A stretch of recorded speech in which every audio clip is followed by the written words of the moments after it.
Hey everyone, welcome back to Old World Legends, where we focus on growing the community. I'm your host Mike, and with me as always is Evan. If I had to pick a chaos god to worship, I'm usually somewhere between Slanesh and Tzeentch. I don't know. Tzeentch is a little bit, I don't know. tentacly for me. That's They're where all I'm kind going. of bad, one way or another. Just depends what kind of evil you want to trade in for. And either way, you're probably going to end up a spawn. But either way, so we're continuing our series. We've gone through the core rule books. I promise you we will get back to the legacy ones as well. But we're picking up another Arcane Journal review today, going a little back in time because we missed some of them. And Evan, which one are we diving into now? Well, I don't think if people haven't already picked up on the starter topic or our pictures, we're doing Warriors of Chaos, which is one of the better, really interesting arcane journals that open up quite a lot for two different armies because, newsflash, the best unit in this book can also be taken by Beastmen. Um, yeah, so we're going to start here. So the rules for the Warriors of Chaos Arcane Journal, because obviously that's the thing that's most critical for people who are still playing now, who've been playing in the past, is that we start with the Army of Infamy, the Wolves of the Sea, which has seen So, lots so of let's play. give let's give people an overview before we get into the Yeah, wolves specifically. So, right, we got new lore. It was always good, right? Continuing the story in the book. We also got new units, which is awesome. It's not just new units specifically for the new armies of infamy, but also new units, as Evan said, that could be taken in the Grand Army and in Beastmen, which is super cool, right? That the war, different chaos factions get to benefit for some new units, and we got two new armies of infamy. So this was a really strong release in terms of the arcane journals, in terms of how many things it added and the creativity and such. And so from the armies of infamy, there's the wolves of the sea, which will cover first, and then the heralds of darkness, which is the second one. So one is kind of more maraudery, ambushy type, and the other one is much more all cavalry type. But let's dive into the wolves of the sea first, because they are definitely the more interesting of the two. well, so yeah, so Wolves of the Sea, I really feel like for the vibe they're going with for Old World, this is supposed to be like almost the Grand Army because we've got Norscan raiders coming from the north. They're not fully, not necessarily fully devoted to chaos. They might be a little bit misconstrued on who they serve, right? And they're here to, plunder your villages and steal your women, right? And that's what these guys are. I like these. I like this vibe quite a lot. I think that for example, like it doesn't have Chaos Warriors in core necessarily because those are almost like a bit more of like a rarity. You don't see them everywhere, if that makes sense. But what else do we have? So in Well, characters, let's dive into that yeah, topic you just said, Evan, because that's a sure, really interesting point you just made, and I agree with you. Um, they definitely have been giving off vibes in the core rule book from where yes, the new lore sections they added, the new artwork, the new Marauder models they've released. They've really this, and also with the worship of the chaos gods, where it's less super the exact mark of the gods and about the warriors of chaos and the elite of chaos.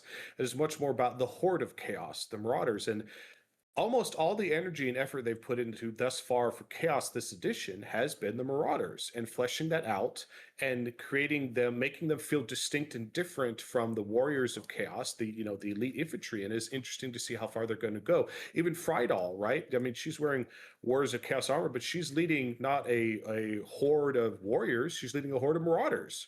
yeah. um as she's invading. So I don't know if this is clearly they want to flesh out, expand the universe, expand the canon, expand the army list to go a different direction.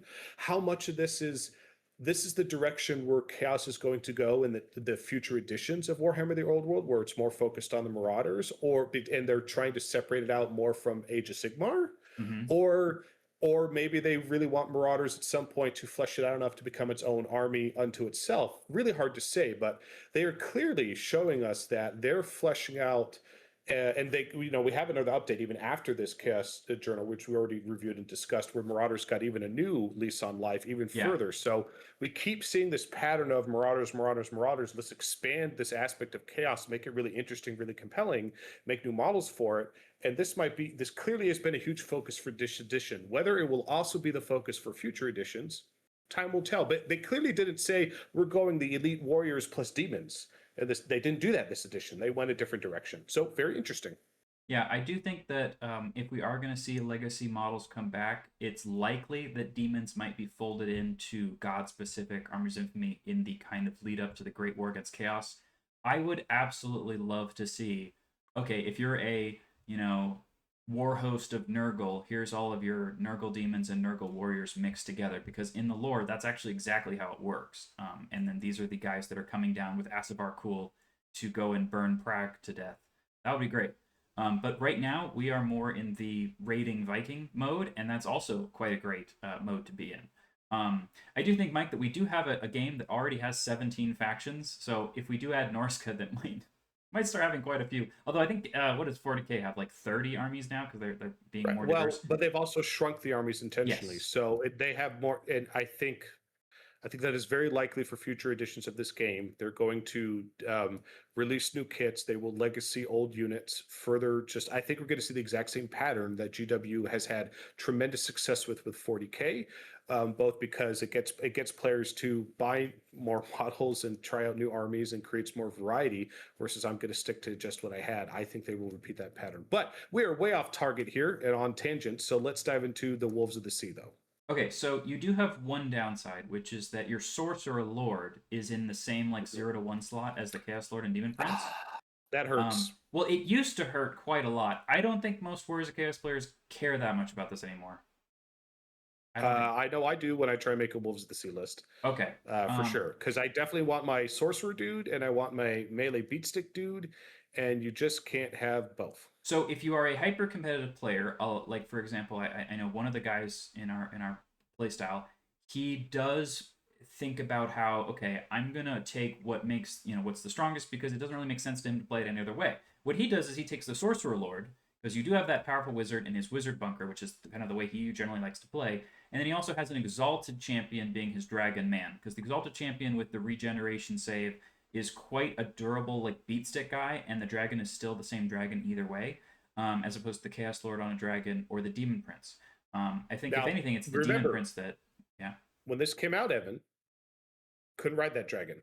Yes, that's true. And so that's why difference. And so we've seen so many FAQ updates for Wars of Chaos, including the second Arcane Journal, the match play guide, and and the base size changes and those kind of things, and like the mount changes. So with all that said, honestly, this Arcane Journal, if we had reviewed it earlier, we would have had to redo it, because having an exalted champion on your dragon is potentially going to be huge difference. Quite a big difference to your army building. Because previously, here's what you would want: you'd want the Chaos Lord and Dragon and a level 4 wizard, and this list did not let you have both. You had to pick, right? And now you can, in a way, have both if you want to. Yep. So it does make a big difference, and we've gone over it. It's arguable whether the Chaos Lord versus the Exalted Champion, what is better on a dragon. And again, there are many cases where I believe the Exalted Champion on the dragon is the better pick. So I think the biggest difference is from the original version when they released this, you were really restricted. You can't have the super powerful melee character and the super powerful Lord. Well, now you can, because of that other update they've made to Chaos since then. So that is interesting. So again, that creates more options. I think that makes this list even stronger. Beyond, this is a very Marauder heavy list, and they buffed Marauders a whole bunch too. So Wolves of the Sea is a really strong list. Yeah. And also the level 1 and 2 wizards are marginally much more useful, especially as little spellcasting bunkers. They can still take Mark a Tzeentch and be a Tzeentch bunker, so that's also an option. Mm-hmm. You got Aspiring Champions and Marauder Tribe Chieftains. Those are unlimited, and those can be your BSB. So a Marauder Tribe Chieftain is kind of a new model. I would say from a theme point of view, I would very much like to say that I would bring the Marauder Tribe Chieftain as my BSB guy, because he's kind of a unique character for this list. He's the kind of unarmored Conan the Barbarian dude that I'm always dreaming about in my mind when I think about buying these models. But we'll see about the rules, right? Now, first off, we have two kinds of Armies of Infamy in the world. There's the ones that have the 25% core and the ones that have the 33% core. And this is the former. So this is only a 25% core one. Ain't no high elf Army of Infamy here. No, this is a good one. Yeah, so if people aren't aware, the difference between 25 and 33% is the difference between people playing the Army of Infamy and like they never play it ever in a lot of ways. Well, it also just depends too on on the player, and again how they're constructing their list. As an example, right? You could easily spend before the Marauder buffs. I wanted to spend as few points as possible on my core, right? Typically when constructing my my Chaos Army. But the Marauder buffs are so interesting and so compelling now that I actually often go well above 500 points for my core. Because I love taking that huge brick of 30 Marauders with great weapons and +1 toughness and decking them out, and then a few ambushing units. And as soon as you do that, you're well above 500 points. So it really just depends. So again, there's a huge difference of when this came out, And now, what the taxes of core and your opinion on these units were versus the huge updates where they've made Marauders very interesting with a lot of combos and competitive. Suddenly, I don't mind putting a lot more of them in my list. yeah, and then I mean, there's also been changes to things like even frenzy and flails, which really changed what Marauder Horsemen can do. So Mm-hmm, previously, mm-hmm. flails were just strength +2 on the first round, no matter what. And in Old World, the first round of combat is like 80% of the rounds of combat. So a flail was freaking fantastic. And I think that that was potentially a flaw with making a weapon that seemingly only works in the first round, but the first round's all the time. And now it's only when you charge, which makes it a little bit less good. I mean, though having a Swift Stride is useful. And then Frenzy also only works when you charge. So Marauder Horsemen with Frenzy and Flails, I think they used to be a nice little suicide missile because even if you charge them, they still had 3 attacks Yeah, or 2 attacks. yeah. They just did. They hit so hard, Mhm. and now they still hit hard, but not as hard. And yeah, the combo isn't quite the same. So it's interesting that this army has both gotten buffs in many ways since the other updates, but also some nerfs Sure. in terms of some of the things. Okay, so we also have the key unit here, the Marauder Tribe Berserkers. We'll circle back to that, but So good. what a freaking nightmare of a unit, especially with the Marauder updates, and that's why we're going to talk about it in a bit. Because guess what? Wolves of the Sea is the only army in the game where you can have nothing but toughness 5+ in your entire list if you want to. That's kind of nuts. Yeah, I think that's true. There's no other army where you can have toughness 5 core. That's not a thing. So we'll see Yeah, about that. And Warhounds, also a very good unit. But what is not here? We don't have the Chaos Knights. We don't have the Chaos Warriors. But that's fine, because basically you're trading that for Berserkers and for a lot of pretty interesting special rules. And I think the new light lease on life that the Marauder Horsemen and regular Chaos Marauders have gotten have really given you a lot to go on. And you don't have the yeah, 33% problem. So all of that, very, yeah. very good. What else do we get? Before I would say, hey, if you just really want to use their and you can, right? If you're like, well, I have all these Warriors of Chaos army, I want to use them. Well, the thing is, like, there's normal Chaos Marauders, there's Berserker Chaos Marauders, there's some in Close Order, some in Skirmish. Sure. If you want to mix and match with the AOS models, the Dark Oath, you totally can. Honestly, if you want to have like your big bricks and want to use your Chaos Warrior models and just tell your opponent these are Warriors and the ones that are skirmishing are the Marauders, that just there's so many great model options and so many different permutations because there's not different models for this is the skirmishing model versus this is the close order model, right? They're just a different formations. So you could pick and choose. Honestly, right now I'm working on a fun Nurgle list for super fun. And the new Marauder models are just so Yeah. good. But I love the new Chaos in AOS, the Nurgle models they released. I forget their name, the Rot Swords, I think. Like I'm just going to use those as my Marauder models because they're just so awesome, and I Okay. want them to be Nurgle themed. So lots of permutations, lots of options. As long as it's very clear to your opponent, this is what the model represents. Chaos is spoiled for good model choices. Honestly, there's Yeah. just so many good ones. Yeah. I mean, my theme that I would always like to go with this kind of thing is I would always want to have the Conan the Barbarian, like half naked guys with war paint. That would be what I would do. So I would probably just Those are give them cool. different war paint on different skins. So I really like the original goofy ones that just got replaced because just man, just ripped muscles everywhere. Well, a lot of Like the Dark Oath ones are super yes, pumped and ripped like that they're too. similar. So it's really just player your preference as a hobbyist. I need more naked. Okay, so then in special, we've got Chaos Warriors, so you can bring them. At least in our community, we let infantry that's not core still be a scoring unit, and I think if you don't do that, you never see them ever, which is very sad. You have Chaos Chariots, which might be one of the best. So if your chariot isn't core, what more could you want than it being toughness 5, AP 2 impact hits, and a 3+ armor save? So like a Chaos Chariot is probably one of the best non-core chariots in the game for just I'm a pretty goddamn useful thing that just smashes stuff, right? Yeah, the Chaos Chariot is Ouch. debatable. What's the best chariot in the game? Whether it's the Chaos Chariot or the Sky Cutter, both they're very different, and in terms of what You they mean the bring to the non-mount table. ones? Because the best chariot in the game is this. Yeah, the no Actually, no. you know what? Yeah, I was yeah, gonna say Sky Lantern. I think that it might be the Mortis engine again. Now that the Sky Lantern got some yeah. But changes. Classic traditional chariots Yes. is what we're discussing. Not, I would call those weapon platforms or war machine platforms. I Floating would give them a tanks. different label, but they didn't. Anyway, Chaos Chariot is very, very good. You just have the challenge of it's very, very good, but it can be hard to catch things. If something is skirmishing or something is flying, your chariot will never catch it. So That the is problem. true, but in my most recent game, when I was dealing with a very scary list, was a Viletide bunker of Beastman Gore, and they had slug since they're still -1 to hit with 4 Viletides coming out of the unit. It was a single chariot that charged into this unit and just happened to roll a 6 on the impact hits and did so much damage with impact hits that I was able to win combat and lock them down for a turn, so they couldn't do any of their magic missiles on the next turn. Mhm. That was a single chariot did that for me. So sometimes the chariots can be quite useful, but you're not wrong that if the enemy is skirmishing or flying and they just run away from you, if you don't have Swift Stride, you just don't catch Yeah. people. I love chariots, and I think we see more bricks of infantry and cavalry, or more infantry than we have in the first and 2 that's what years of this chariots are good game, at dealing with. which is great. And chariots are good at dealing with that. They're great counters for that. So I'm hoping the edition and the game keeps pushing more infantry, cavalry bricks. Therefore, we see more of these things. A little bit of skirmish and fly is okay. It's when it's overwhelming that it feels a little bit less Warhammer. Anyway, Yes. moving on. So if you want skirmish or and Swift Stride, then skin wolves are your thing. So you've got, I think this is the only monstrous infantry that can skirmish in the game. Well, infantry, yeah, because there's the Infantry. rot flies that can do it. Those are cavalry. So yeah, yeah, and you have these skirmishers, right? And they do have the skin change ability that lets them kind of pick what buff they get, which, for the love of God, does not work on a character who joins the unit. And I for about, what was it, 9 months, people thought that you could do this and put the Chaos Lord on a demonic mount, join this unit, and have him get the Well, skin change buff.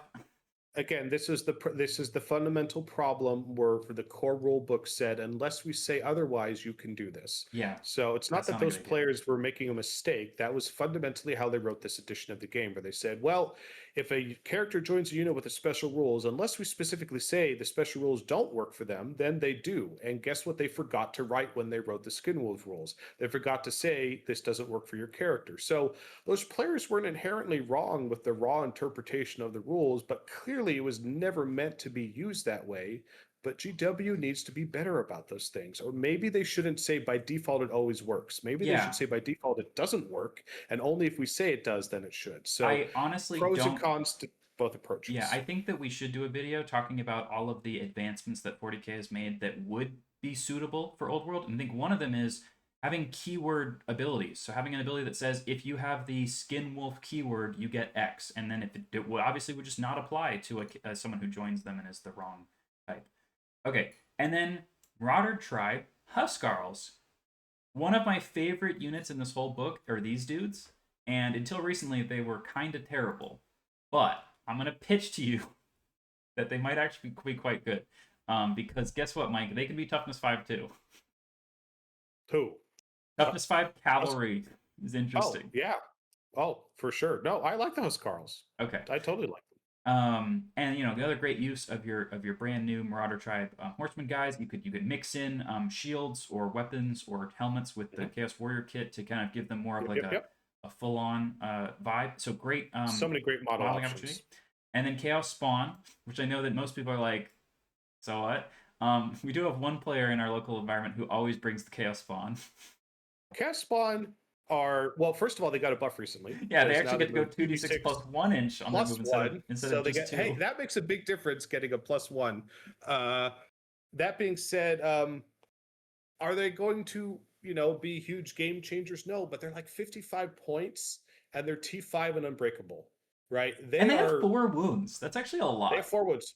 And point for point, they are some of the best speed bumps in the game. You can't bring them by themselves, right? Just like a single guy. Yeah, just single. Yeah, I have that in one of my latest Nurgly lists. I have 2 or 3 different Chaos Spawns, and I'm actually using the Plague Drone Flies. So I'm using Flies as my Chaos Spawn because they're just disgusting.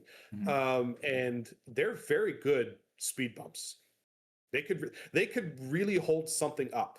Yeah, they really can. I think that we've also just seen that at the start of this edition, it was all about speed, just what is the fastest, and I think we've slowly been moving towards it's more about durability, and I think this is a durable unit. It's not fast, but it is durable, so we'll see. Objective play is what's started to objective play is starting to become more prominent and is shifting the meta towards 6-turn games, score those points, durability, Well, attrition. and one other thing that I always try to do when I'm making the missions is I really don't like you have got 24 inches between me and the other units that start on the table, because 24 inches for a guy that walks 4 inches a turn is a really long way. If we get to just start a little bit closer or have the option to start closer, I know that we have the problem that a lot of people put their units on the end of the line and just get charged, and they were like, huh, how could this have ever happened?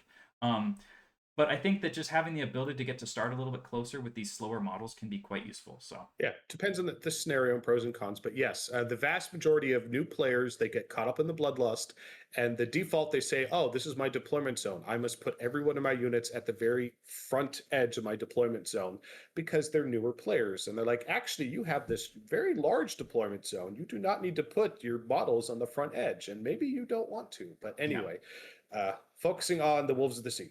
okay, so we also have a very large rare section that is 33% of the army. Now, Yep. they got to have the larger rare section without the downsides that some other armies pay. So sometimes when they give you the 33% rare, you have to have 33% core or 33% special, so it has these other two like downsides. They have neither of those, Yep. but they just get more rare that you can fill with trolls, ogres, dragon ogres, giant spawns of chaos, okay, dragon ogre shaggoths, and chaos giants.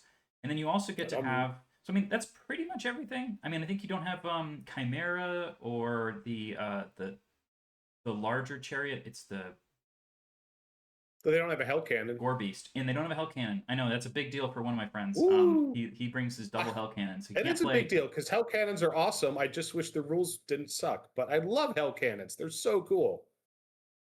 Okay, I think they're my pick for the worst unit in the game. Okay. Yes, but they're so cool. I wish they were terrible because they're awesome. Okay, and you can bring Gore and Ungore as mercenaries. Now, you don't necessarily need Gore herds as a mercenary unit, because the best thing to do would be to buy them ambush and have a skirmishing block. Guess what? You have berserkers for that, and they're already core, and they are probably better than Gore herds. But you know what you don't have is archers, and 10 Ungore guys with bows is like 50 points who are skirmished, and they can just shoot things that don't like being shot at, and that's quite useful. I would actually recommend that you could also convert this, by the way. Just take 10 humans with bows and just bring them as your Chaos Marauder, as your Ungor herd or whatever. I think that that's a worthwhile thing to bring to this list, because A, you can ambush them, right? And B, you actually have some amount of bows that fire at, let's say, Empire Outriders. Because guess what? In my most recent game, 10 Ungors took down 6 Empire Outriders in a shooting match. Don't ask me to explain how that happened. They just did. Well, just roll 6s. Moving on. Okay, so we have the BSB, obviously, in the magic items. Okay, we spent a lot on that. But what special rules do the Wolves of the Sea get? We've got Favor the Gods. So, what a fantastic rule. If a character within the Wolves of the Sea army kills their opponent in a challenge, they immediately get to roll in the Gaze of the Gods table. In fact, you have to. But that can immediately give you a buff for the rest of the game, if you roll well enough. Or it can be a second roll on this table. If you already did it the first turn, if you already did it on that turn, charge in there and then win combat, then you get to do again. Like, it's not you have to, you get to. Every true chaos player gets to roll on the Favor of the Gods table. What could possibly go wrong? I really want that one that gives you stupidity to be replaced with a misfire chart, and one of them be you become a spawn. Because can we please just have it be back in the day? The old charts, you could actually, middle of the game, turn into a demon prince if you rolled double 6s, irresistible force, or if you rolled double snake eyes, you would turn into a spawn. So it was pretty extreme. As funny as that is, it definitely led to a lot of feel bad moments. So I say this bring that is a back. much more toned down. Okay, it was pretty extreme. In addition, the units of Wolves of the Sea that get to claim an enemy banner can also roll. So you can roll after the Wolves of the Sea unit runs down an enemy unit and grabs a banner. And if you roll a 5, the entire unit has +1 attack for the rest of the game. I love that. I just wish there were more banners in the game, because there just needs to be, besides combat resolution, there needs to be more reasons to bring banners. They had that in previous editions where it was more relevant to objective play and scoring things. It's not as relevant in this edition. I'm going to clip you and play it back to you when I suggest missions that require banners and you say no. And then I'm going to play that clip you just say. Doing missions require. There's a difference between requiring, which means you're penalized for not having it, versus you're incentivized to have it. So you're talking about a negative reinforcement system. I'm talking about a positive reinforcement system. Okay, my positive reinforcement system is 100 victory points for every banner that's still alive at the end of the game. There you go. Boom. Now you're going to bring them. Positive reinforcement. If that's your only requirement, I will make that happen. Yes. All right. So we got make me not Raiders. Feel like garbage for not having it. Make me feel happy that I took it. Sure. Seaborn Raiders. So units of Chaos Marauders and Marauder Horsemen can have ambush for 1 point. Oh, wow. What a great rule. Because, and by the way, ambush used to be I don't care about this because the only thing that matters is kill points. Guess what? Objectives means ambushers is pretty freaking great. In fact, not showing up until turn 5 is perfect for I show up on turn 5, I walk next to your baggage train, and now you have only the last turn of the game to stop me before I destroy it. Right? Mm-hmm. And you only have to pay 1 point to have the option to do this, and then you don't even have to do it. You can just not put them in ambush if you don't want to. Yep.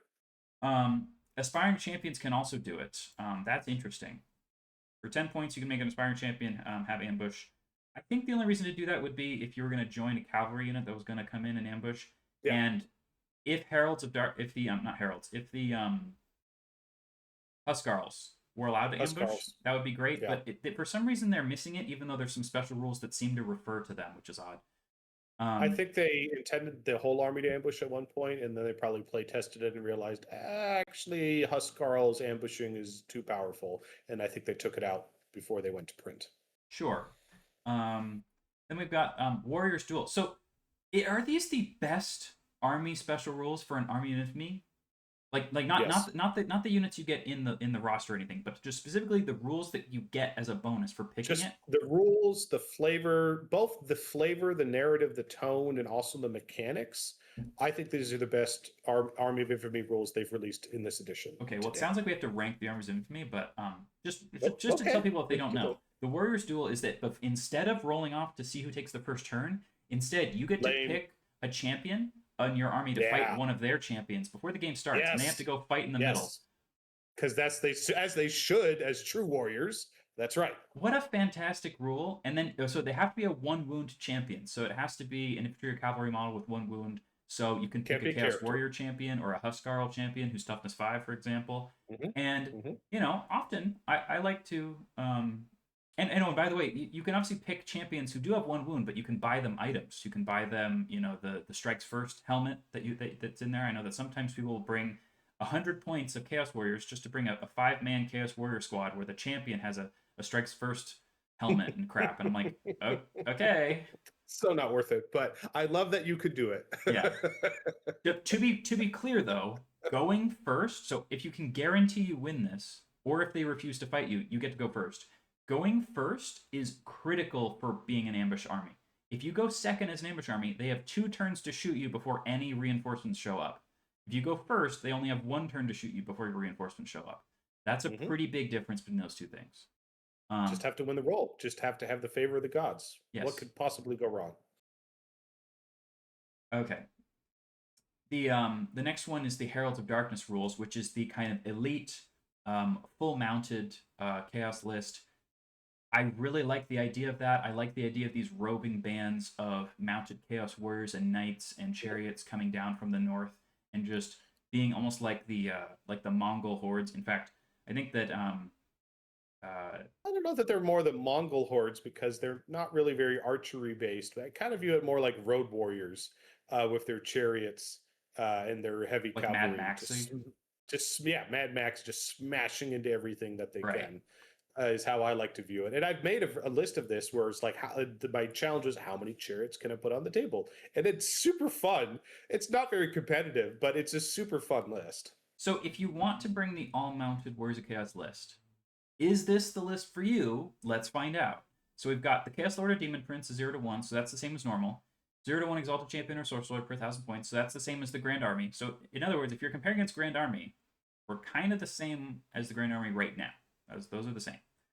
The core 1+ Chaos Knights. That's fine if you're going to bring a large number of points in of mounted Chaos Warriors in core. You're probably going to bring Knights, I think.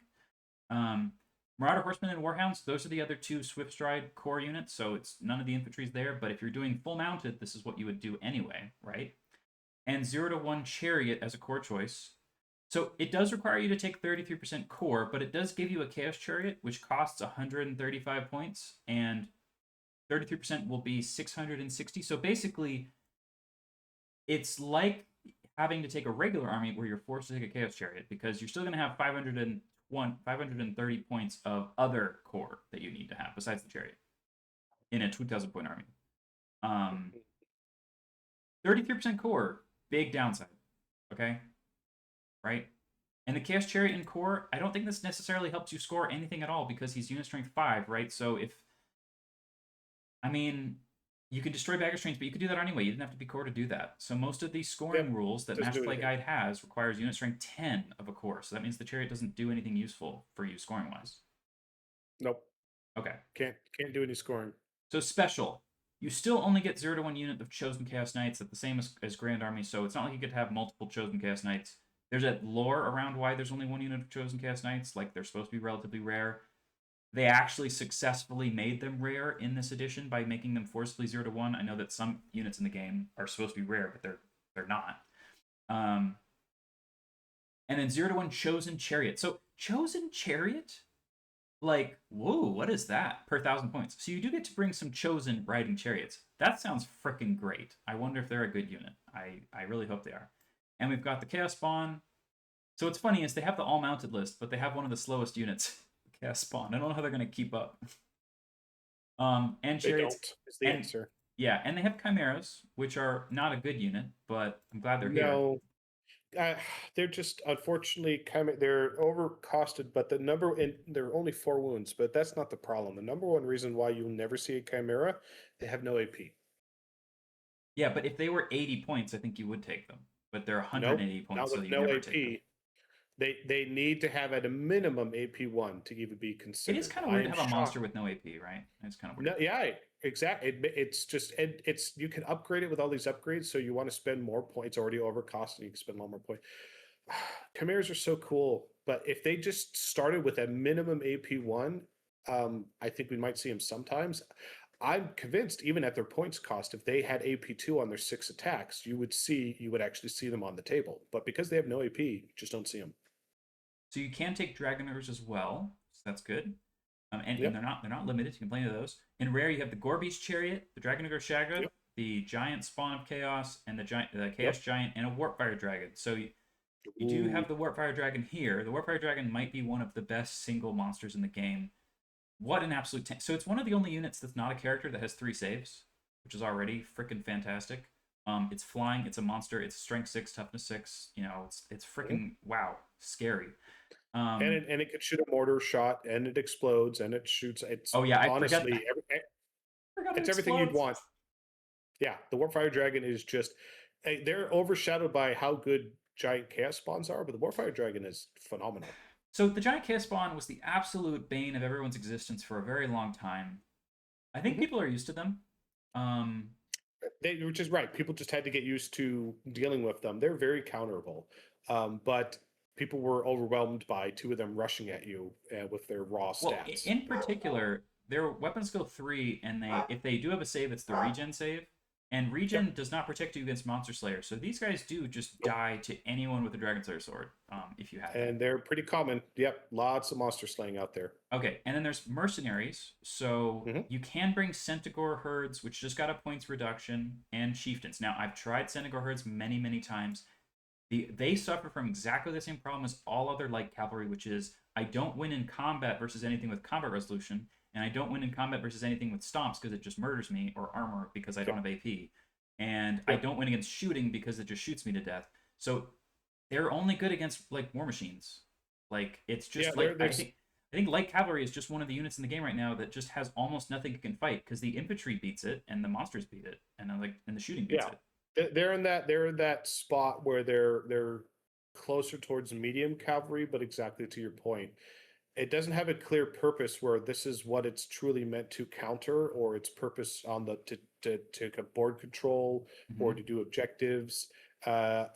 It's like cavalry currently, and also because right, you hit the flank of something, right? Well, you need unit strength 5. It gets surviving with light cavalry on the flank of something, even versus infantry with the press of battle, is incredibly difficult now. So that's the problem. So yes, it's similar to swarms and war beasts in this edition. Light cavalry struggle with finding that purpose beyond being a speed bump. So in my most recent game, I ambushed Centaurs behind the enemy lines. They charged into the flank of a Dragon Ogre Shaggoth with their great weapons.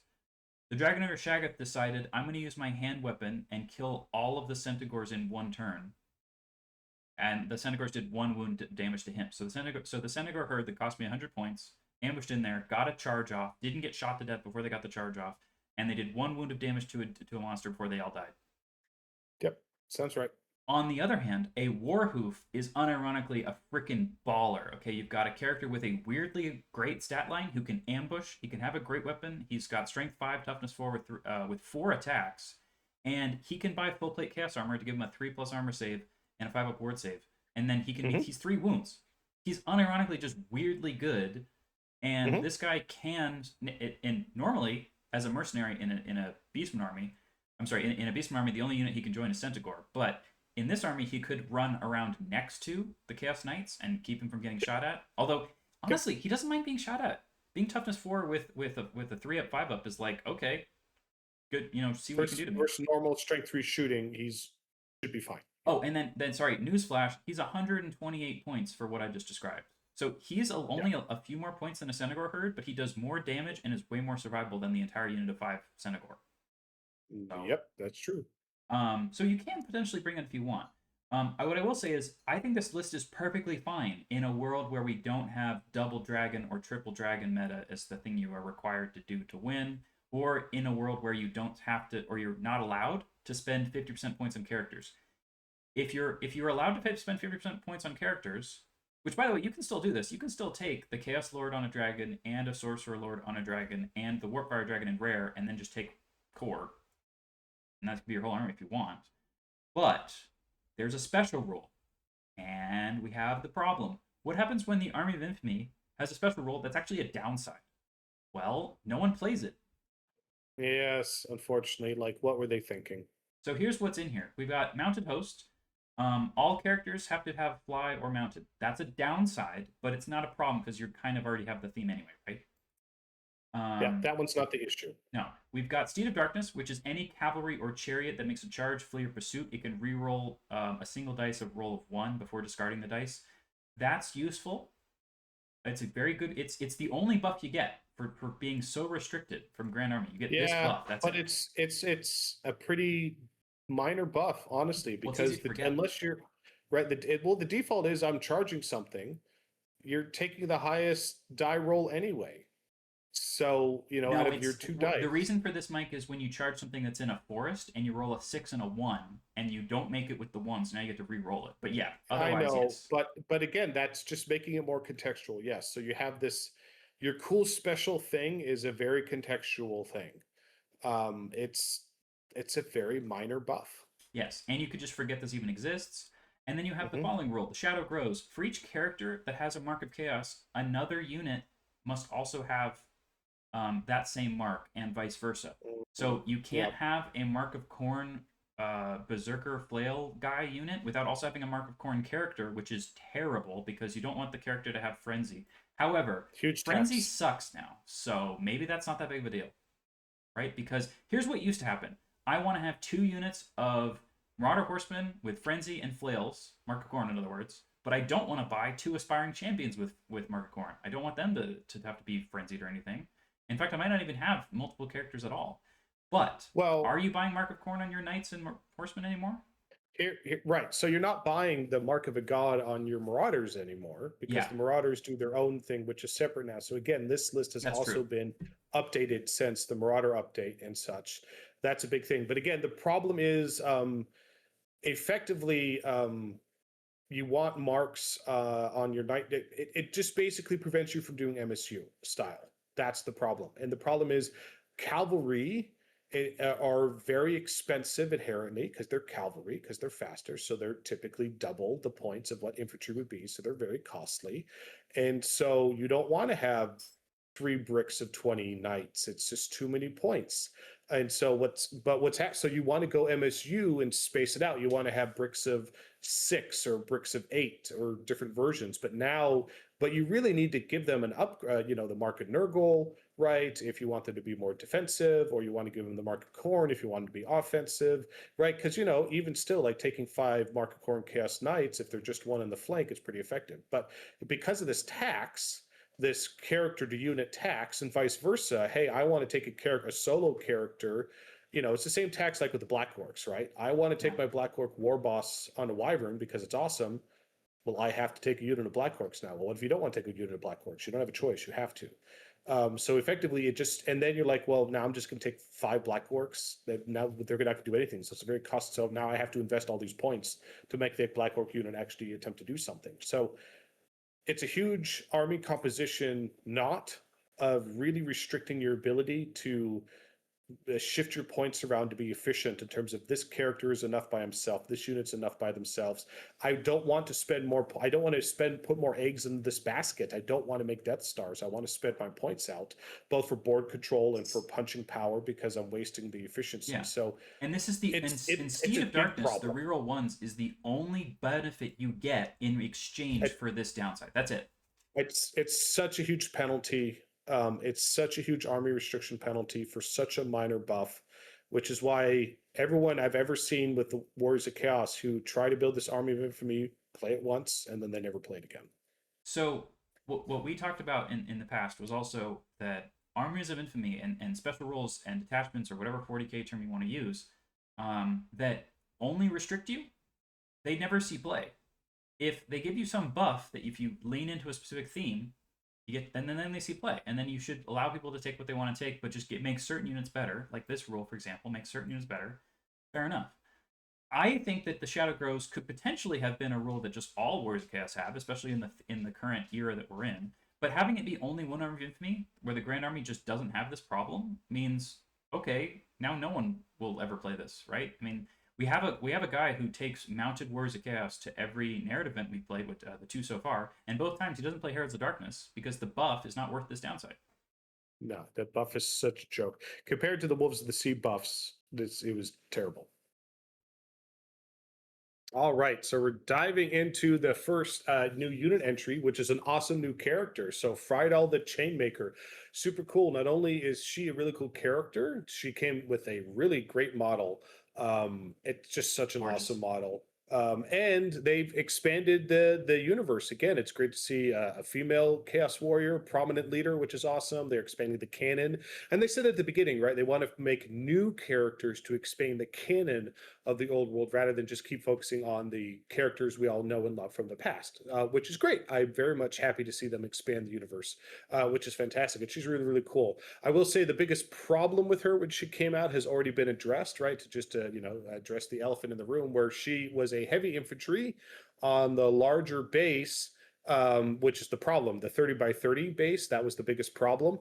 And all the Marauders were on 25 by 25 bases. So wait a second, you gave me a Wolves of the Sea army that's all about, and this character is literally leading all these Marauders, and she's not on the same base size, so she can't rank up with them. So she's big problem. They've addressed that in the latest update where they went back and retrofitted, and they forgot some and had to put it in the FAQ. No. All Marauders are now on a 30 by 30 base, so she can rank up with them, and everything's hunky-dory. So that was a big problem when this came out. That problem has been addressed. But diving into it, right? So it's just, not a cheap price point, starting at $235. That's not cheap, but she comes with some pretty great stuff, right? So biggest downside is she's on foot. It's kind of the theme of the army, being on foot with the Wolves of the Sea. And if a lot of the army is ambushing, then that you get to go a lot further, a lot faster, right? Yeah. Weapon skill 6, very respectable. Not a Chaos Lord. She's more in that Exalted Champion range, right? Strength 5, toughness 4. Again, this is where you're seeing that Exalted Champion stats, less that Chaos Lord stats. 3 wounds, but 4 attacks, leadership 9. So again, very respectable stat line for what her points are. Because she becomes with some cool magic items and abilities. If it was just her raw stats, it's clearly not Yeah. worth the points. But right, hand weapon, that doesn't matter. You won't use it. You're going to use her cool weapon, right? The Storm's Wrath, the full plate armor. So great to see So she comes with full plate armor. yeah, the Exalted Champions don't usually have that, right? So there you go. No, the Exalted Champions don't. They only have a 5 up. They only have heavy armor. They still get the Chaos save of 5+, which she has as well, the Ward save, but she gets the benefit of full plate. Normal Exaltas don't get that. So that's already one benefit that she has that's unique to her. And she has a shield, which is great. Again, in the new rules, you still have you can pick your weapon between different phases, but she has a magic weapon and you still have to use your magic weapon. So doesn't come into play too often unless for some reason she's by herself being shot at. But she comes with ambush out of the gate. Love that. So Evan was talking about how much fun it is to ambush with that Warhoof, which is a great character to ambush with. Frydaal is also a great character to ambush with, especially that's very much the theme of the Wolves of the Seam army. Right, Chainmaker, we'll go through that in a second. The Chaos Armor, Sorcerer Weapon. So she's got all the stuff you'd expect. Gaze of the Gods. Impact, it's one. It's not very impactful, but it's fun that she has it. You know, is it because she has the big horns in her head? I don't know. Maybe she's goring somebody as she charges in. But again, really awesome model. Right, Peerless Raider, Rallying Cry. So let's go through that. Chainmaker, this is specific to her, right? So any enemy standard captured by Frydaal, well, let's face it, easier said than done because she's only movement 4. But still, when it happens, and she gets 100 victory points as a trophy of war. Versus the normal. What is it normally, Evan? Is 50 normally? Yeah. Yeah. So double the points for capturing standards. I'd love that. I wish there were more standards on units in this edition. We already talked about that. Let's move on. Commander and captain. So unless she is fleeing, yada, yada, yada, right? Friendly units of Marauders. Again, it's the whole Marauder theme. Chaos Marauders, Marauder Horsemen, Marauder Tribesmen, Huscarls, and Berserkers. So basically, that don't ambush, but all the different flavors of Marauder get plus one to their leadership characteristic if they're within her command range. Pretty cool. It goes to a maximum of 10. So what is her leadership? Is she a 9? She right? has 9. So if she's the general, she'll give them leadership 10 because they'll use hers and then another +1. If she's not the general, she just gets to also still do this buff, which is great. Very cool. Which, and that's another difference between her and an Exalted. An Exalted champion is not leadership 9. By the way, a character giving a big buff of using like +1 leadership instead of use my own leadership is a big ticket item on my list of things I want changed for 2nd edition. I want characters to just give everyone nearby can have +1 instead of use my leadership instead of whatever crap leadership you already have. We'll talk about that in another video. But that's a good role that she has, especially if you don't make her the general, right? Yeah, and then Peerless Raider. I mean, this is another reason why people might bring her. So cool, very cool. You get to have a 0-1 unit of Chaos Marauders or Horsemen can have ambushes for free, so that's 1 point per model. So if you bring 30, guys, that could be 30 points. And if Frydaal's the general, you can apply ±1 to the result for determine if she or any of the unit of these troops get to come in as ambush. Now, it does list Huscarls, even though they don't have the ambush rule, and that's one of those things that probably got left out, or it wasn't a spelling mistake because they would have fixed it in FAQ. So this must have just been that they used to have ambush and now they don't have it anymore. That's my it's either one of two things. Either A, they copied and pasted all the different Marauder entries from above and forgot it, or B, I think it's more likely that they took ambushing off of Huscarls because they ultimately through playtesting determined it was too powerful before they released this, and they forgot that they had this here. We don't know, but that's what we believe. So, but that's great ability. So it's a good ability. What most people do instead is just buy extra units. So if some of them don't show up, I have other ones to roll, right? Mm-hmm. Which is the current strategy that a lot of people play with. Instead, it's just instead of bringing a single berserker squad of 10 guys, and I want to make sure they show up. Instead, I'm just gonna have it be that I'll bring 2 units of 10, and the second one won't show up. She also has a problem. Her weapon is a flail, so it's strength +2, AP 1 instead of 2 like a regular flail. And it gives her D3 extra attacks, which is very good, but not AP 2 like a regular flail. And the strength only applies during the first round of combat. Did they FAQ this one to be work like other flails, but now it only works in the charge? I don't know. I don't think so. I can look it up. Hopefully real quick. not, I don't think because that's such a downside. Well, what the first round of, I mean, they're all the first round of combat. What do you mean? No, so yes, but they changed it to not just be the first round of combat, to be now only when you charge, which is different. Yeah, that's a nerf. Yeah. The first round of combat's better because yes. that means it works if I'm charged or you or if you charged. They nerfed flails to only be one day because they were trying to make it so there's a reason to charge. They did that right in this. Once they added press of battle, and it's like, hey, if you don't charge, you get to fight in 2 ranks. They're like, well, why would anybody charge anybody now? Because you don't get your 2nd rank. So they shifted a whole bunch of the weapons, flails including, to saying, okay, your biggest benefit is when you charge, because they're trying to find a balance of there's a reason to charge and a reason not to charge, but they needed to avoid the stalemate where 2 units just stare at each other and nobody wants to charge because it's such a big downside. Did they execute on that perfectly? No, but because clearly what that if was the their 2 thought units in process. question are not the ones that have flails or frenzy or whatever, and they're the units that don't like charging, and they're both sitting there not wanting to do it? And that's where you better have an objective on the table for them to fight over. Who has the objective? Now that's the reason to charge. Otherwise, they won't. That's exactly right. Keep going while I look. So just to point out, she is 110 points more than a regular Exalted Champion, and she gets a cool weapon, maybe like a 50-point weapon. She has 2 cool special rules, but she doesn't get to pick a mount. Instead, she gets to have full plane armor, which is also fine. And you know, I mean, that's just kind of expensive, and most people don't play. I'm going to bring an Exalted Champion on foot. Now, I do have a friend who does do that. Oh, and she does have leadership 9 instead of 8. So Right, that's also quite good. Yeah. Also, all very good. We have Galrauch here, or as I like to call him, the reason why someone might have 3 dragons. Yep, they did update her weapon to only work like the other flails When she charges? when wielder charge. Yep. Wow, that makes it way worse. Way worse. Yeah. So you have, I mean, the problem, you have the D3 attack, or is it D3 wounds or D3 attacks? It's D3 extra attacks.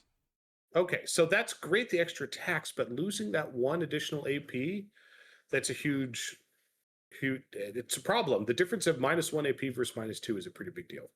Yeah, and it still requires 2 hands even when you're not. So again, you're going to be in combat and you're going to have to not use your shield as well. If she could ride a chariot as an option, that would be freaking great. And that's what I brought up with Corhill. Like, I think she's about as good as Corhill, but she doesn't have the chariot option and she costs more, and that's a few problems. Yeah, she's got that ward save. Yeah, most right? special characters don't have ward saves. That's true. That's a big deal, and she has the gaze of the gods. She has a lot going for her, and I just love the model. But yes, I'd like to just put her on the battlefield just because she's really cool, and I love the model and very flavorful, and it's just super fun. Right? Is she the most competitive? No. Well, You'd the probably be price better off point just of building your own characters character. who are on foot is too high for the most part. Yeah, that's true across the whole edition. Yes. Yeah. Okay, so Galrauch, the Great Drake. Okay, so you've got a Chaos Dragon who's a character. And he is weapon skill 6, strength 6, toughness 6, moon 6. This is very similar for most dragons. I think most dragons are strength 7. But 6 attacks is quite good. Yep. So most remember, Galrauch's not new. He's Yeah. been around in the lore and in other editions as well. So it's great to see them bring rules for Galrauch back in this edition. But unlike Frydaal, who's completely new to the canon, Galrauch has been around for a very long time. Yeah, and the model is ancient, but gorgeous. Yes, it is.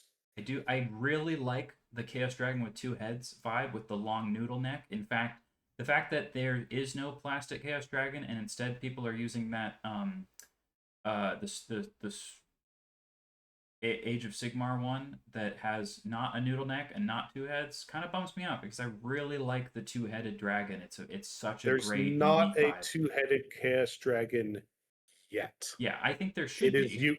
There will be. They have plans to make one. I don't know how far along There's they so are. much artwork They of keep 2-headed teasing dragons. us, and they tease us in the cafe, the Arcane journals, where you keep seeing the 2-headed dragon, and everything. So they're making one. I don't know when they're going to release it, but we'll get one day, and I'm sure it will be glorious once we get our hands on it. Okay, and he is leadership 9, which makes him quite good at just having good leadership. So he's a level 4 pricey, wizard. 465 points. That's a yes, lot of but points. he has a dragon who's a wizard, and he does have triple save when none of your other character dragons none of the other character dragons are going to be toughness 6 with 3 saves. That's for sure, right? Or does he have a ward save? Or is it only the No, maybe it's only the Warfire dragon. I think it's the Warfire dragon, but he's a level 4 wizard. So you're paying all the points for a level 4 wizard plus a big old dragon profile all in one. Yes, Yep. But he is using dark magic, which is. I mean, the thing is, if I wanted to have dark magic on a level 4 with no lore familiar, I think that being a dragon who can actually be okay in combat is probably a good start, because having like so dark magic has 2 assailant spells, and if you know both, you can cast both. I don't know if people know that. So if you get into combat, you can just do both of those. And the fact that one of them Mhm. sucks is besides the point. Um, so we do have armored hide, so he does have a 3+ armor save to start with. That's pretty good. He has breath of Mhm. change, which is freaking really hilarious as a rule. I love rules like this that are really kind of niche but are really funny when they actually happen. His fly 10, so he's very very fast. He doesn't mark as Man, each, I but gotta tell you each. about Breath of Change. Breath of Change, like the odds of it going off are astronomically low for certain So fun. things. But I played this game where thought I was so clever. I was playing my vampire counts list, and Hmm. I had my, general necromancer on the Mortis engine, plenty far away in the back, plenty far away in the back, and he had his ward save and all that jazz because you could still take your ward save versus it had the 4-up ward save, no problem. And it's T5 on the Mortis engine, right? But I was playing for somebody who just playing versus Eric, who was playing his Zinch Chaos Army, and he took Galrauch, and I was out of range. Well, he moved it, and then he had a spell where he could Arcane Urgency. Yes.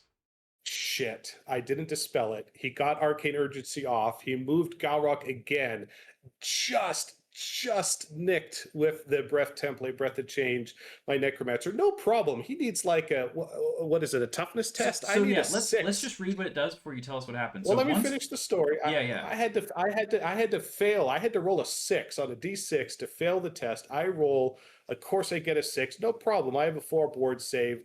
Fail my ward save. Oh my god, the impossible happened, and we were just both laughing for 10 minutes at that point. It Yeah. was So just here's I what it couldn't believe does. it. So it is once per game. Instead of Yeah. using the regular breath attack, you can make the breath of change attack. You place the flame template exactly as normal, right? And anyone who's under the template has to take a toughness test. And if they Mhm. fail, they are removed from play as a casualty. Like, it doesn't matter how many wounds you have, you're just dead. You're just You turned gone. into a spawn. But so a Yeah. toughness test against something that has toughness 6 means you only fail on a roll of a 6. But like if you're shooting this into a unit of like high elf sword masters, it's all just, on a 3 or less, or I'm sorry, on a 4 or higher they die. So it's the 50-50. The Yeah. best thing to use this on is a character who usually has higher toughness. Now, dark magic does have a spell to lower your toughness, so you could try to lower it and then do this to people. But the fact that it's just you immediately die regardless of how many wounds you have is freaking wow, crazy. Did they FAQ this that you get to have ward saves? I don't know. And maybe we just played it wrong. We played this like the week after this came out because he just wanted to put it on the table. So just to be clear, the reason why this isn't a game-changing rule is because you can't cast this after you march, and if you have to fly 10 and still be able to be within a single breath template's range, that's a really short range. And in most Oh, cases, the odds of people, it going off are yeah, very low. yeah, and the thing you And it want to use super this on, exposed him. Like you have to be really close to use it because it's a yes. flame template. So you might need to have, ooh, hey, guess what, Mike? Dark magic has a spell that lets a character teleport themselves and then still move afterwards. So if you had that spell, you could teleport yourself first. Like, I would absolutely love to play as or against Galrauch because these are the kinds of crazy combos that are really unlikely to happen, but are just super fun to see play out on the table. And this is what Warhammer's all Oh, about.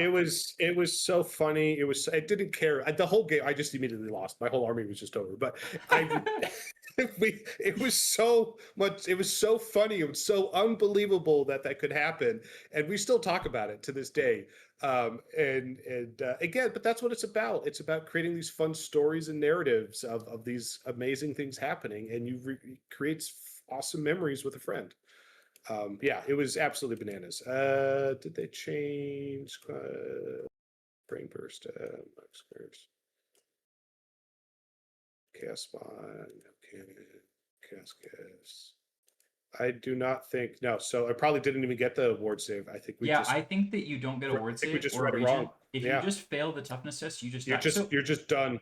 But you could, the Yeah, thing is, this would be incredibly overpowered if you could do it every turn because you would build into trying to move them around yeah. and keep doing this. Because it's only once per game, and probably the thing you're trying to do this to has toughness 6, so it's only a 1 in 6 chance. That's not that good. But if you do build Galrauch to have Well, Doom even on Bolts, toughness 5, you still only fail on a 6. oh, you're So right, yeah, because it's only if you roll above it, right? above it, yeah, Okay, I know a 6 always fails, but otherwise, yeah. So if you have toughness yep. 5 or 6, Mhm. you only fail 1 out of the one of the Yeah, it 6 was a times. 1 in 6 chance. Plus, he had to get the spell off, and I had to not dispel it. No, I mean, yeah, all to these move twice, you're events saying. had to Yes. occur to move twice. Like, because I was perfectly positioned. Ha ha ha! You can't get me. Well, he found a way.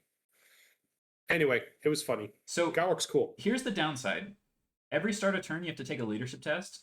If you pass, you get to control him as normal. But if you fail, because by the way, Galrauch and most Chaos Dragons are like this, are possessed basically by like Chaos Gods. So the dragons are actually good in the most cases. But Chaos Dragons are possessed by like demons and stuff. And this one is possessed Well, by Tzeentch itself, he right? is possessed by demon. They're not all possessed by demons. Some of them So are just he's corrupted. not possessed by Tzeentch. He has a demon in him who is eternally struggling and fighting for control over his body, Right. which is why he doesn't have two heads. He literally is a head that's split in two, and he was the first Chaos Dragon ever. Yeah.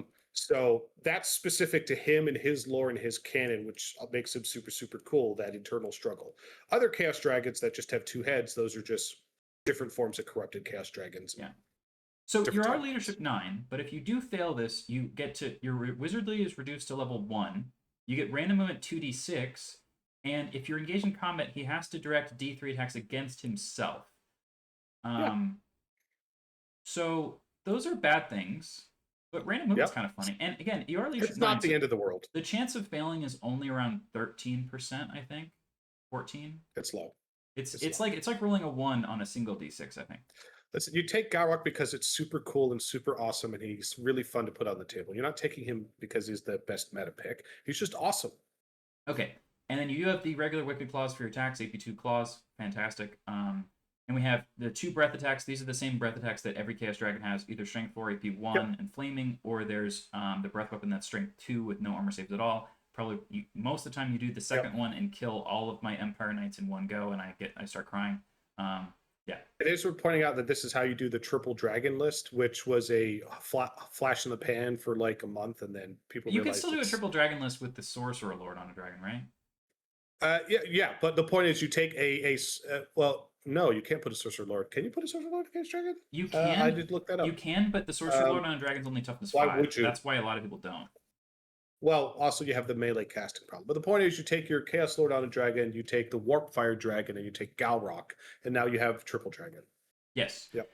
I do, and the Sorcerer Lord on a dragon is 480 points before he buys any upgrades, so he's basically naked. He can't even really buy, like, he can buy a Focus Familiar or the Spell Familiar, and that's it. And that's, and triple dragon is a funny meme list. It's not what I view as Warhammer, the old world classic. Rank and file, but you want to have a fun meme list. That's definitely one of them. So okay, so let's go back to the regular units for a while. We've gone into the crazy dragon realm for a little bit. We have the chieftain. Now he's very cheap. I think the aspiring champion is a bit more than him. And he mostly just has the less strength. Now with the new Arcane Journal, not this one, but the one after it, the fact that he's not wearing heavy armor is a good thing because that means he can buy the extra toughness. And make himself toughness 5 at all times for like 10 points, which is very useful. And you might want to do that potentially. You can ride a horse, you can have Marks of Chaos, you can have throwing axes, and you can have ambush. Actually, he just already has ambush, but he does have the worst chaos armor. So the aspiring champion is 70 points. It's a 5-point difference. He has the same weapon skill, same strength and toughness, same wounds, same initiative, same attacks, same leadership. So the only difference is 5 points. Have a better ward save. He doesn't get the 5-up ward save. Okay, but he does have ambush, I guess. That's the main thing you get. You get ambush. He does have ambush, and he has light armor instead of heavy armor. So yeah, he's basically an aspiring champion, who's a lighter weight aspiring champion. Okay, fair enough. Honestly, the biggest downside is not so much the heavy armor, and to your point, because the upgrades are totally worth it that you can take with the new Marauder buffs. It's the not having the 5-up ward save. That's the biggest downside. I mean, I would say in theory, having a lot of guys who can do Gaze the Gods really cheaply can be good. I have been considering taking a lot of the Wargores and Beastmen and just like sticking them in my Vestigore unit, so even if they're stupid, I don't care because I could re-roll it all the time, and then just gazing a lot. I do wonder if that's good, but what a cool vibe guy. I like the model. I just think that when you do, because it's just that regular Chaos Armor 5-up is just so freaking good. It's worth way more than 5 points. Yep. All right, we also have the Berserkers, who, on the other hand, are freaking unbelievable. This unit is nuts. So, first of all, we start with movement 5. So, they're faster than regular guys. We still have the weapon skill 4 of It's every Chaos guy in the world. big movement 5 versus 4 is a big deal. Yeah, and then we have toughness 4. So, we start at toughness 4. We don't have to end there, everybody. And they're only 8 points, which is only a few more points than a regular Marauder. So, like, if you were going to take Marauders of Chaos on foot and just put them in like an open order block, I'm sorry, or a close order block and rank them up, you could just take these guys instead. Like, you know, you kind of could. That's what I'm doing in my latest list. Is I'm not taking Wars of Chaos. I'm just taking Berserkers or normal Marauders and giving them the new buffs, and they're way less points. Yeah, and so the big news flash is we started at toughness 4. For 2 points per model, you can make them toughness 5 now with the new rules.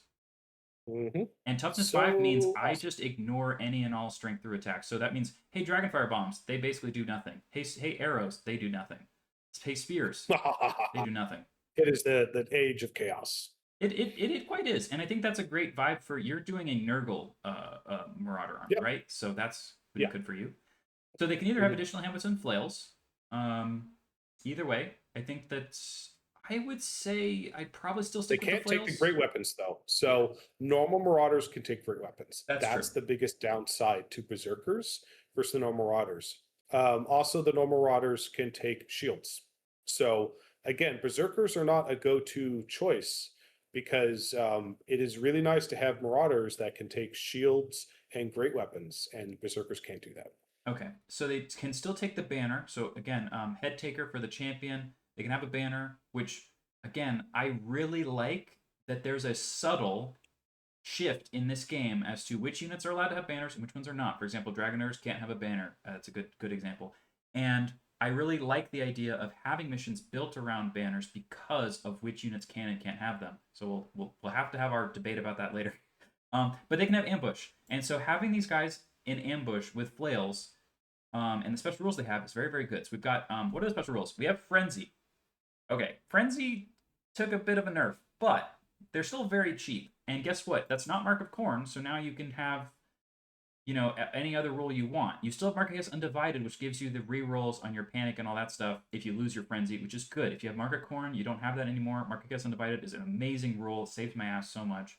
They have Move Through Cover in Open Order. Fantastic for rules, especially if you are going to Open Order. If you ambush, Mike, Open Order can be actually a quite good thing to go with because every unit that ambushes doesn't get to march, but they can do a regular move when they come in from the edge of the table and then do their Open Order pivot. So if you come on next to someone and do a 90-degree pivot, now you're facing potentially right behind them or whatever. You can do that if you want. Well, here's what I love about units like this is it's not skirmish or Open Order. Yeah, you get to have. This they have both options. Oh, okay, great. That doesn't happen a lot in this edition. There are very few units that have 2 formations. That means, guess what? You don't have to do. Make a choice and stick with it. So you can, depending on the opponent, the situation, am I coming in and I need to skirmish to just maximum, like catch a war machine or something? Or am I coming on to steal an objective, right? And I want to have rank bonuses or something. So I want to be an Open Order. Like, guess what? They could do either. You get to choose. And you can change your formation if you want to. Oh, God, I forgot about this. Relentless Warriors, they also get to have a 6-up ward save against any attacks that were caused by a non-magical enemy attack. God. And, okay, so the main thing is we've got potentially a toughness 5 guy with a flail and ambush.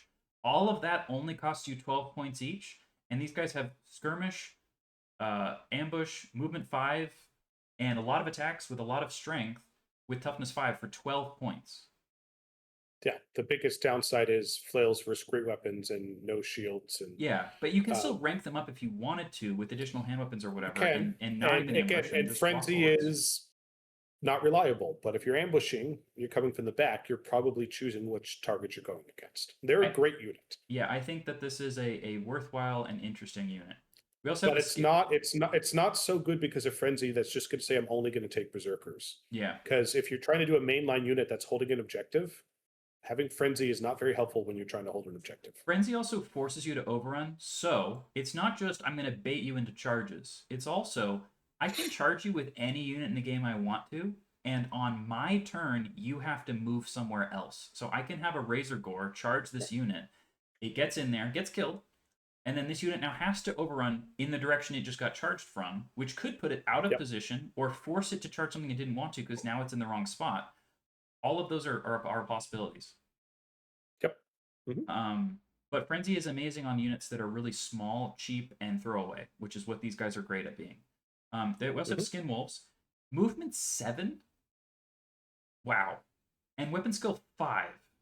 Damn, these guys have been hitting the freaking gym, okay? Yeah, but they're only strength 4, toughness 4 versus if you look Sure. at like a troll or something else, one of them, often a lot of the monstrous infantry you'd see, oh, it One has is toughness 5. 5 or strength 5, it has one or the other. This unit doesn't. So clearly this is I'm going to move fast monstrous infantry. This is the speed monstrous infantry unit. Yeah, so their unit size 2+. So that's also a really tiny unit. And they can have a champion, so that's an interesting option. But again, this unit does not have banners, so there we go with my little banner theme. And we have a lot of special rules. We have Blood Rage, which is the rule that was causing everyone to lose their minds for a while. Chaos Undivided, Open Order. You got Primal Fury. That's the one where if you pass your leadership test, you get to reroll once to hit, which is an amazing Beastman rule. And super good. Unironically, there's so many times you charge in there with your 7 or 8 attacks, and then you roll a bunch of 1s, and having Primal Fury can save your ass so hard. But they got regen 5 and up. they do have regen. So I'd rather have regen 5 up than toughness 5 a lot of the time. So that's almost better. And they can be skirmish. Monster infantry that have skirmish. Oh, and they have swift stride. And swift stride. Okay. And warp form. Okay, so then I'm sorry, Blood Rage. I'm sorry, Blood Rage is not the one that was causing everyone's nuts. Blood Rage is the one where if you roll doubles on your Primal Fury test, you get Frenzy. That's what that one is. Yep. So that can potentially be very good, especially on a swift stride skirmisher unit. And warped form is the one where you get to basically change formation. So warped form is every time you go into choose and fight phase, you get the following one of the following buffs. You either get armor piercing 1 and armor bane 2, because normally you kind don't of important have, since they have no AP to start with. Sure. Or you have extra attacks +1, or you have increase their toughness by 1 and armor by 2. So they don't normally have any armor. So you'll have toughness 5 with a 5 up armor save. So you probably pick in Large Claws the AP one most of the time. The thing that caused so many problems before was what happens when I put a Chaos character in here. It says when the unit is chosen to fight, it just gets to do this. So a lot of people thought that you would just be able to give the character this buff, and now the character has extra AP or extra attacks or extra toughness. Just to be clear, those players weren't wrong for reading it raw. Yeah, I hear you. you. If you read it raw, that's what it says. This was GW's mistake. They fixed it later in an FAQ. So, but this is where we often, we like to play rules as what we believe are intended, not rules raw as written. Yeah. To us, it was, no, this makes no sense that they're transforming and the character gets that buff. But either way, I don't blame people for thinking the other way. And quite frankly, we might have been wrong too. GW has not been 100% consistent, and they absolutely have surprised us from time to time. So, it happens. This unit is very similar to Vargheists, which I love, but are frenzy and are undead, which is incredibly problematic, but they're very similar to that. Vargheists are frenzied all the time. That's the problem with Vargheists. Yeah. I freaking love Vargheists so much. They're adorable. They suck. They're so good.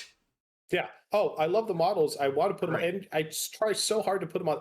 You put them on the table because I just want to feel the unit. I don't put them on the table because they're going to do great. But Skin Wolves are their play with them, and I've seen a lot of players in particular do some interesting combos where they put a sorcerer in the unit and they give them like Steed of Shadow, and then they give them fly, and then they fly over things, and they're super fast, and they take big bricks. I haven't really seen a lot of people try the smaller bricks of this, and typically I see the bigger bricks. I think they're a very interesting unit though. I do think that you could do exactly the same thing, because by the way, if you have a big infantry horde and you have access to demonology, you almost have to take it because it's just so useful. Every time I play Beastman and I don't have demonology, I regret it, because Steed of Shadows by itself gives infantry the ability to move so far, so fast, and throwing 2 or 3 of these guys into the backfield when they skirmish with Swift Stride can be exactly what I usually like to do with Vargheist, which is fly behind you and go, ooh, what will I charge next turn? Something juicy, right? It's the biggest challenge with this unit. Is it's strength 4, and it's not getting higher than strength 4. Right. Versus you have to ask yourself, am I better off taking dragon ogres with great weapons, or am I better off taking the skin wolves who have more mobility? And the answer is depends on the list that you're building and what you're trying to solve. So strength 4, they're not going to be able to go charge something that's toughness 6. right, Yeah. and be able to deal with it. But they're pretty good versus anything that's toughness 4 or 3 or 4. Yeah, definitely. So we also have Mhm. Huscarls. Another, I think this has to be the winner for my favorite army unit from this book. First of all, I love this kind of like Nordic 11th century Viking theme of calling them Huscarls, which is the English word would be House Carl, which means like house guardian. It's essentially like a noble. Is the Nordic version for that. And what are they? Well, it's basically an up-jumped marauder who's on a horse, but they do have some buffs here. So we do have toughness 4 instead of Yep. the regular 3. And that will come Yep. into play because this is another unit that can buy +1 toughness. They start with light armor, and you can buy heavy armor, but if you choose not to, you can make them toughness 5, which I think is now. I mean, I think Really AP good. is more common than high strength, so I do think that toughness 5 is better than higher armor in almost every case. Now, they Yeah, have. and more than that. Yeah. Yeah, and then for weapons, you either have a cavalry spear, which is not. I mean, I think that it's more just the base strength would be a problem with having cavalry spear, or have the flail. Now, when you have a cavalry unit, a flail is great because a flail is basically just a lance. So great. It's a two-handed lance, so we can take that. The whole unit can have javelins and throwing axes. I think those are fine. I mean, I think when you spend a lot of points, you might just spend 1 point to give them one of those things because stand and shoot or just being able to move and then throw things is great.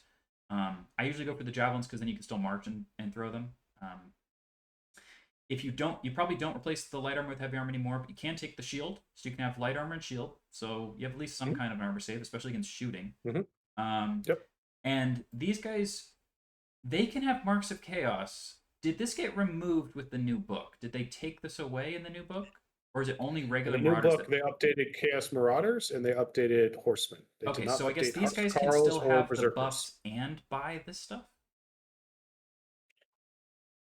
I guess that's a question. I'll look in the army list builder, but I have to look at the Arcane Journal. yeah, but I think you can still buy a mark. Now, what mark would I'll you look. buy? I don't know. I guess that's the question. Because do you really want to be frenzied on a unit like this, even if you are toughness 5? I don't No, think so. you take Nurgle. Yeah. So might reroll those 6s to hit. Yeah. Or hey, this army's probably lacking for a Tzeentch casting bunker, so at least you could do that. It would. I think 2 points per model is kind of expensive. I think a lot of the time I wouldn't spend points on these kind of things. Okay, so we do have the champions and all that stuff. You can have a magic banner with 50 points. Now, there's a lot of good magic banners now, like the banner of basically giving you choppas. That banner's pretty good. I think that every orc unit just having choppas for free is choppas is a great rule. And spending We've been 50 over this, points Evan. Orcs are the best. Oh god, Been over this. it's driving me nuts. Okay, and you can have drilled. Drilled on cavalry makes my mouth water, and I think that we should have a whole tactical video just on how good drilled on cavalry is, because the fact that you can use drilled to make yourself narrower so that you can squeeze through little gaps or overrun into exactly the target you want to, or make yourself wider just to get extra attacks when you do want to charge, is freaking fantastic.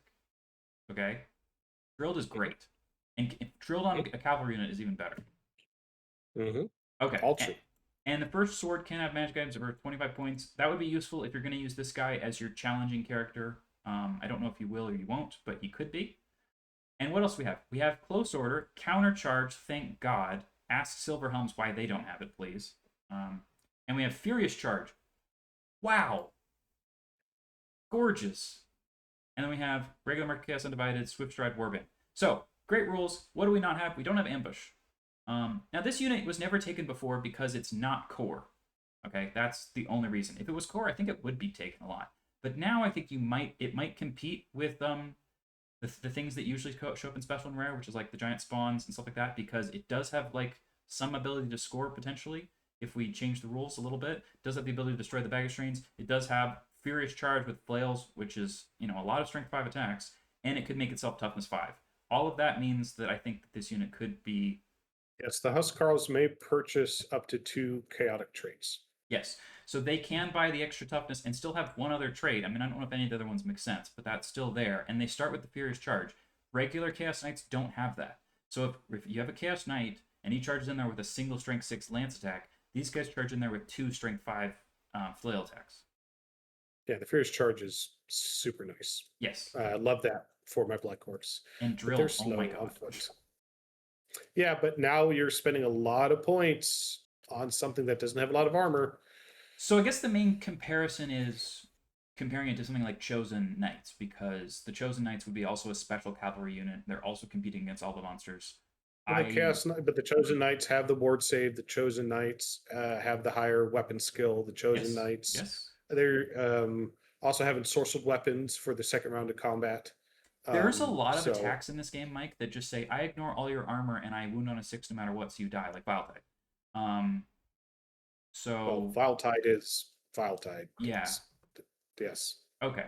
But I do think that if you're really excited about this unit and you bring them, you're not going to immediately regret all your life decisions. Mhm. Okay. And here's the only other reason to try to play the other one, Heralds of Darkness. It's the Chosen Chariot. Man. Super cool. So if the regular Chaos Chariot is the best, like, normal chariot in the game, then this one is better than that. So this is the best regular chariot in the game, right? Yeah, because a normal chariot is 110 points.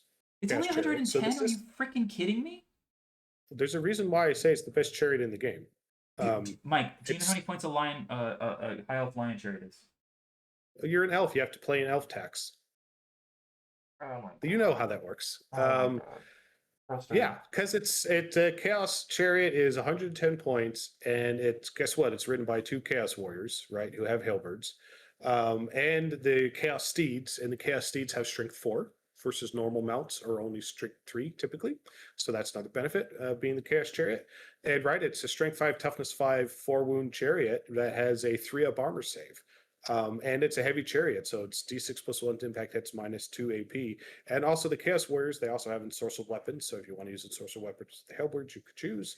And you could also give it a mark. And it starts at 110 points. It's the best chariot in the game. Again, relatively speaking, the Skycutter has the mobility. So if you want mobility, Skycutter's the best. But if you're talking about pure raw stats and power, Chaos Chariot's the best one. Skycutter's also incredibly fragile and you're going to break it, so... Oh, that's why you need that mobility. But the Chosen Chariot, 30 more points, what does it give you? So same strength, same wounds. That's the same people riding the chariot. Okay, you said same strength, same wounds. It's toughness 5, okay? That's a big deal. So because it's a normal chariot. Well, okay, a normal Warriors of Chaos chariot is. A lot of That's people what don't we're get comparing that. this to. A lot of people don't get that. So a normal chariot versus a Chosen Chariot. The chariot itself chassis is the exact same profile. The benefit of the riders are they are chosen warriors. So instead of 1 attack, they get 2. Yes. That's the biggest benefit. And that does make a big difference. So that's actually 2 more attacks because there's 2 people riding it. And it's leadership 9 instead of 8. Yes. Doesn't come into play too often, but it could come into play. And the mounts are still the mounts. So if you're paying 30 more points, if it's just 2 more chariot riders, that's not worth it because that doesn't make any sense. But it comes with some other really cool stuff. Okay, right? so first of all, in 151, they changed halberds to give you AP2 on the charge. So when you charge with this, you get 4 strength 5 AP2 attacks with your weapon skill 5 charioteers. That's pretty damn good. Yep. Okay. It's a lot better than it was. Yeah. Secondly, you have D6 plus 1 impact test, which is still the same as normal, but this Chosen Chariot has counter charge. That's a huge deal for a chariot. Chariots don't have counter charge, the vast majority of them. And so being able to, because if I'm facing off versus your knights, and like there's a brick of knights looking at my chariot's like, come at me, bro. Because he wants the knights to charge him.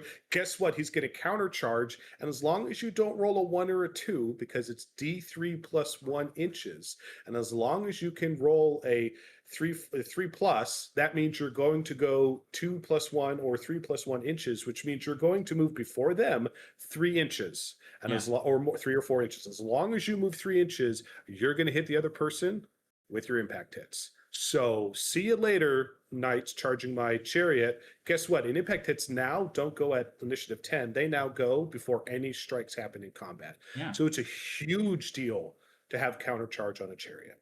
Yes. Oh, and then it also mentions here that you, in a Heralds of Darkness army, these mounts can be taken for characters. So you can put the Expiring Champion, Exalted Champions on these guys. And even just putting the Aspiring Champion on there immediately gives it 2 more wounds and a ward save. So that's pretty damn good. Yeah, like I said, I have a whole Rogue Warrior chariot army list, and it's based off of this, and it's super fun. It's not the most competitive, but it's super fun to play it.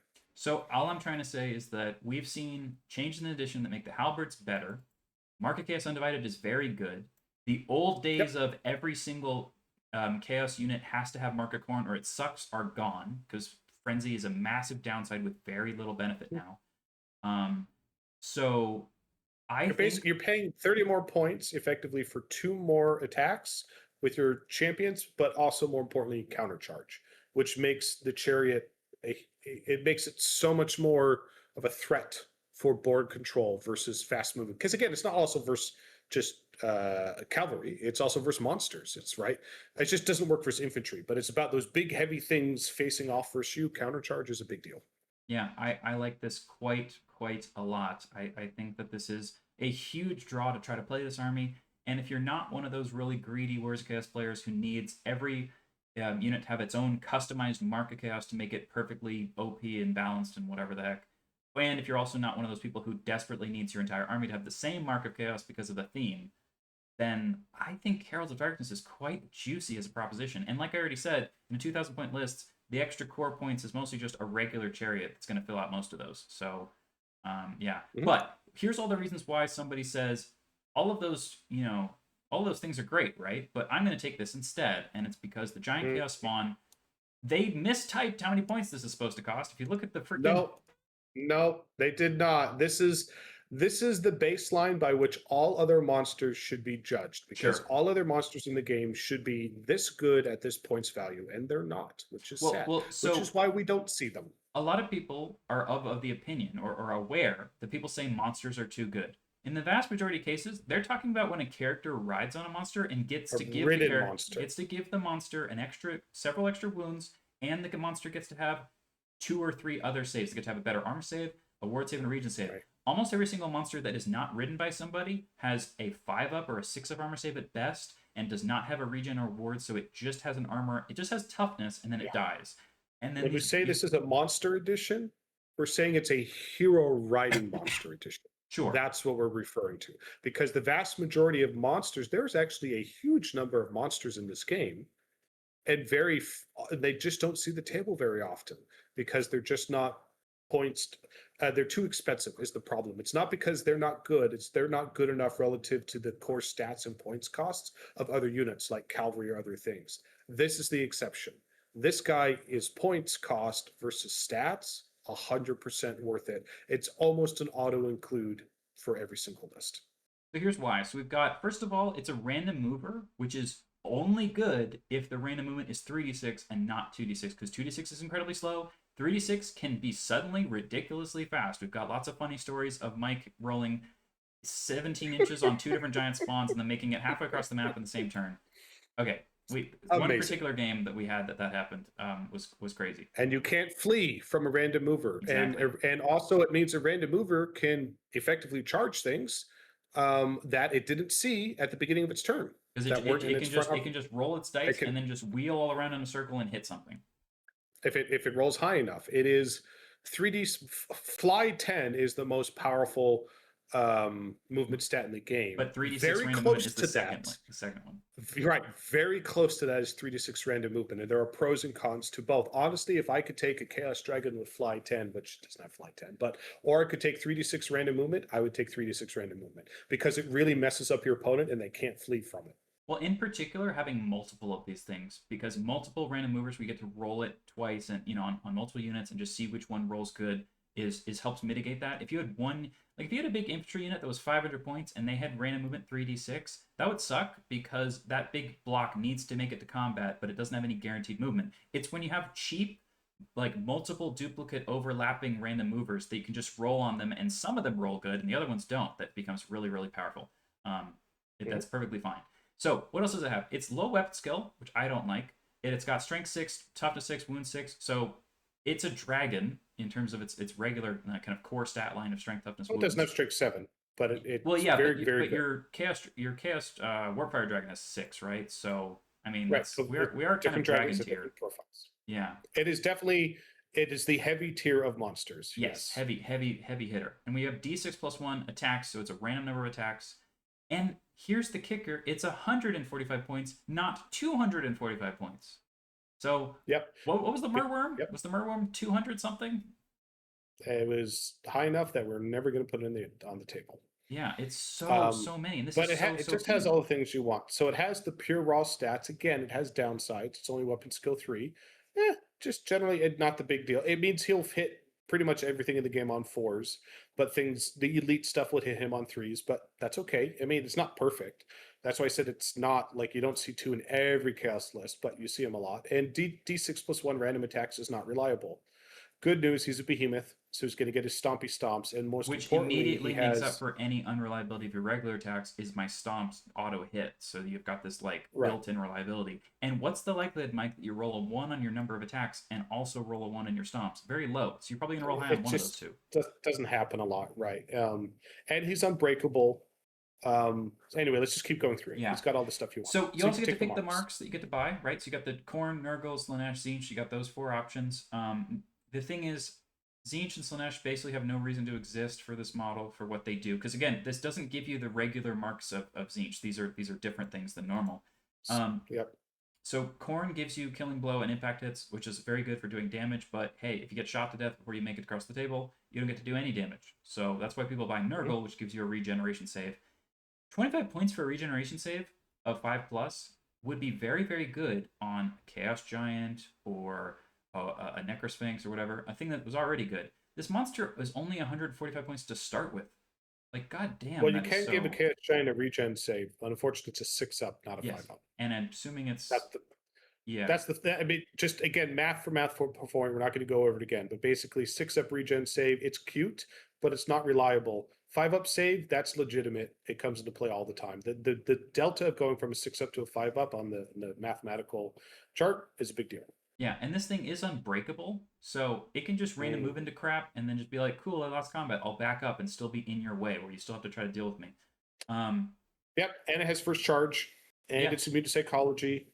Right, so and it's got the stomps, and it causes terror. And it's a behemoth, so its stomps will be the -2. It has armor bane 2. It has all the special rules that you would want for something. Yeah, so the only thing it doesn't have is its base attacks are AP1. It can make a single AP2 attack. It strikes last that Yep. can eat somebody and so it can heal Right. itself. So happy it's able Yep, to do that too. that's it's not perfect. What makes it not perfect is weapon skill 3, which makes it not perfect is a random number of attacks, and what makes it not perfect is it only has AP1 versus AP2. Beyond those 3, which again, it's still very super competitive, but those are the 3 things that make it not perfect. Yeah. If it had all those 3 things as well, if they were better, then it would be completely broken. As Yeah. Or if is, you could it's somehow not buy completely both of these broken. It's upgrades just at the very same good. time, that would also be fucking nuts. Well, good thing you can't. So you can either have Impact Hits D3 and Killing Blow, which by the way, we are unclear on whether the Killing Blow now applies to the Impact Hits or not. I mean, I don't know. It's unclear. It's not unclear because it doesn't apply to weapons. So how the rules of this edition are, if you have a special ability, such as Killing Blow, it applies to all your attacks, unless you have something that says this sword, has Killing Blow, therefore only that weapon would cause Killing Blow. But it doesn't say that. It says special ability. So your impact hits cause Killing Blow. Great. And then you have Nurgle, which is poison attacks, which I didn't even know it had. I didn't even know that existed. And it has regen. The reason why I didn't know it existed is because when you have strength 6, poison doesn't really matter most of the time. Most of the time. Yeah. And then regen 5 plus. Regen 5 plus. Wow. So the reason why everyone talks about this all the time is because if this monster had no regen, 2 cannonballs kills it. If it has regen, I don't know how many cannonballs it takes because you could pass all the saves, and now I don't know what's going to happen. Yeah, it means typically you need at least 3 to kill it on average. It could be more, right? Right, which is starting to become unlikely that someone has the ability to have that many cannons being able to see the same unit at the same time, and all of them don't misfire, and all of them hit. So instead of it being a guaranteed, I just have to fire the 2 cannons I have and kill this thing in 1 round, I now can't do that ever probably, and it's going to take multiple rounds of being exposed to shoot it to death. And then the Slaanesh versus, one has... when I take like my Mangler Squigs, they're only T5, they're not T6, they only have 4 wounds. Now they're sub 100 points, they're 95 points, but they die to basic shooting, ballistic skill shooting. It happens, or magic missiles, they absolutely can kill them. This guy's not going to die to basic ballistical shooting magic missiles. Yeah, and then you have Slanesh and Tzeentch, which are just never taken, and whatever they are doing is not worth the downside of not having the killing blow or not having the regen. All right, moving on. Okay, so then we have the Warfire Dragon, another potential for the best monster added This in the book game. is so good. This seriously, it's close to the best Arcane journal they've released. Yeah, if only the High Elf one had some of this juice drip onto it. Okay, so the Warfire Dragon, it's a dragon, so it does have the weapon skill 6, strength 6, tough to 6, wound 6. It's also not a character, which means you now have dragons that are in a different slot. Okay. Yep. So it only has 5 and triple dragon. 6. Yeah, so this is the triple dragon potential now because you can put 2 in a character slot, and now he's in rare, and I have 3. He's got 5 attacks. That's a good number. That's a Chaos Lord. Yep. He's also only 375 to start with, and what can he do? So he does have AP2 claws and full plate armor, so he's a regular dragon in that respect. He has a different breath weapon, which is better than most of the other breath weapons because he can actually use it from farther away, like most of the dragons can't. And he can be a wizard who gets to pick a spell. So unlike Galrauch, he has 3 different lores to pick from. Battle Magic, which, I mean, Hammerhand is fine. Some of the other spells are either hard to cast or not going to be useful. I know, but it's just, I love that you can pick spells with him and make him a wizard, but it's just a lot of points to upgrade him to a wizard, which is why we rarely see people doing that. He's just a great have a dragon in a rare slot choice, raw as is. Yeah, I do think, though, that if you are triple dragoning it, especially if the other 2 dragons are both exalted champions, then you make him a wizard so you can dispel, because that's another reason to have You could. Yep, that's a fun thing it could do. Okay, yep. And you have some amazing rules here. We still have Fly 10, large target. He can take the lore of... So he's Fly 10. He can only do Undivided. So he's a fast dragon. Yes, he's a very fast dragon. So you can only take the Undivided spell, which I don't even know what that one is, right? I doesn't matter. It doesn't matter. It's not a thing that exists. Cool. So, right, he's got magic resistance 2, which is great. So it's harder to cast that. And he has MR2? That's a big deal, right? Because Wow. it's expensive typically to get MR2. He's got regeneration 5 up, Ouch. right? He's got his stomp attacks, and he is a behemoth, and he has swift stride. He has the explosive demise, so if you kill him, he goes bada bing, bada boom, D6, strength 5, 8 minus AP2 hits. So again, it could be you roll a 1, but it could be, it's almost like a fanatic goes off when he dies. And if you scroll down, he has the 5 up ward that's any attacks that are magical or flaming. 5 up ward, right? That were caused by magical attacks or flaming. So it's not a 5 up ward all the time. So but a lot of the things that are not magical or flaming are going to be strength 3 and 4 and not that scary. So if I have spells, you get their ward save against it, right? If I've got a wizard with if I've got a magical attacks on my Dragon Slayer sword, you get a ward save against it, right? So what's going to kill him, right? That doesn't have that. Well, cannons, which you then have the regen for, which is really goddamn useful. Right. So again, he's great. And it's a great way. And honestly, maybe I don't want to put my Chaos Lord on the dragon. Maybe I want my Chaos Lord or Wizard someone else, and I just take the dragon by itself. So, I mean, he's awesome. But he's got a special shooting attack too, doesn't he? Yeah, so the breath weapon is different. So it's a... Oh, the aura. Yeah, let's go through the aura. So he also has both friend and foe. Oh, scroll down. frick, I forgot about that. Where's that one? Here? Down. Stop moving. Okay. Now... You said down. Are you done moving? I said stop moving. Okay, you can't have a ward save versus him within 3 inches. Huge. Suicide, take out someone who has a really great ward save. It's awesome that he does that. Now, again, you could hurt yourself, but it's only within 3 inches, so you have control over. Don't put your Chaos Lord with a ward save next to this guy. This is the only thing in the game that does this. Yeah, I think right now that's true. Yeah. So if you have a Chaos Lord on a dragon and you want to go kill the other character on a dragon, the character probably has ward saves. What if your Warfire Dragon just flies up next to only the enemy and not your own friendly guy, because he can fly 20 inches, and he just takes away their ward save, and that's it? Yeah, harder to position that, though, because typically if you're both charging him, you would both... so I'm saying you charge with your Chaos Lord and Dragon, he ends up, and he gets to move first, because he's doing the charge, so he goes in there, and then on your remaining moves phase, you have 20 inches to go fly somewhere that isn't within 3 of your friend, and is within 3 of the enemy. So what Evan's explaining is, don't have the Warfire Dragon charge. Yeah, just have him move within 3 inches and tow that 3 inches into the enemy target. And suddenly that opposing character on his dragon or whatever big beast he's flying, womp, womp, womp, you don't get a ward save and I get mine. Yeah. Wow. Now you had to spend a lot of points to do that, but it's a really sexy combo if you can pull it off.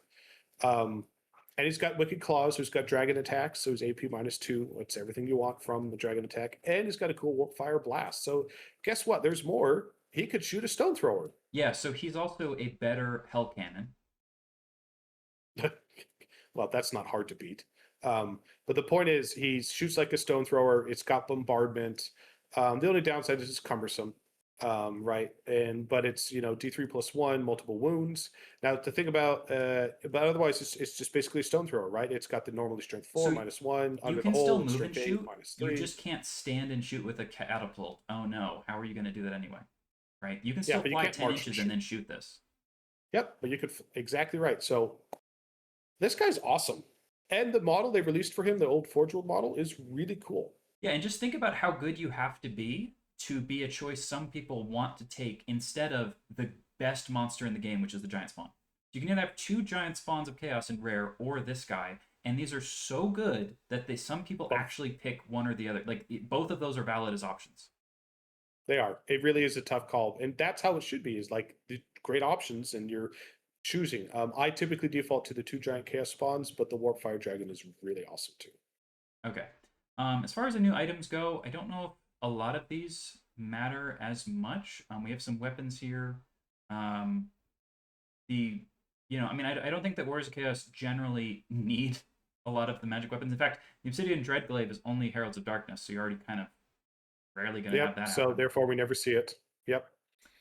I would take that because you got it's strength +2 AP1 killing blow.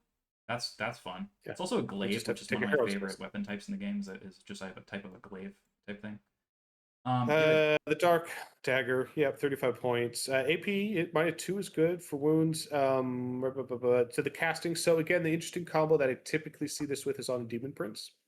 That's So an yeah, interesting every combo time to you put lose this a on. wound, the next time you cast a spell, you get +1. So you could go in there, make your attacks with your weapon, and then cast your assailant spell with +1. Cool. Yep.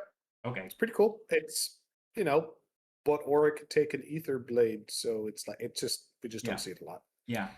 The Chieftain's But if you want to make a Demon Prince that's really about close combat, or spells and assailants, that's a way to do it. Yeah. So for 30 points, you can have Chieftain's Blade in Wolves of the Sea. This is strength +1, AP1, and when you're in a challenge, you get +1 to hit. I mean, it's all right.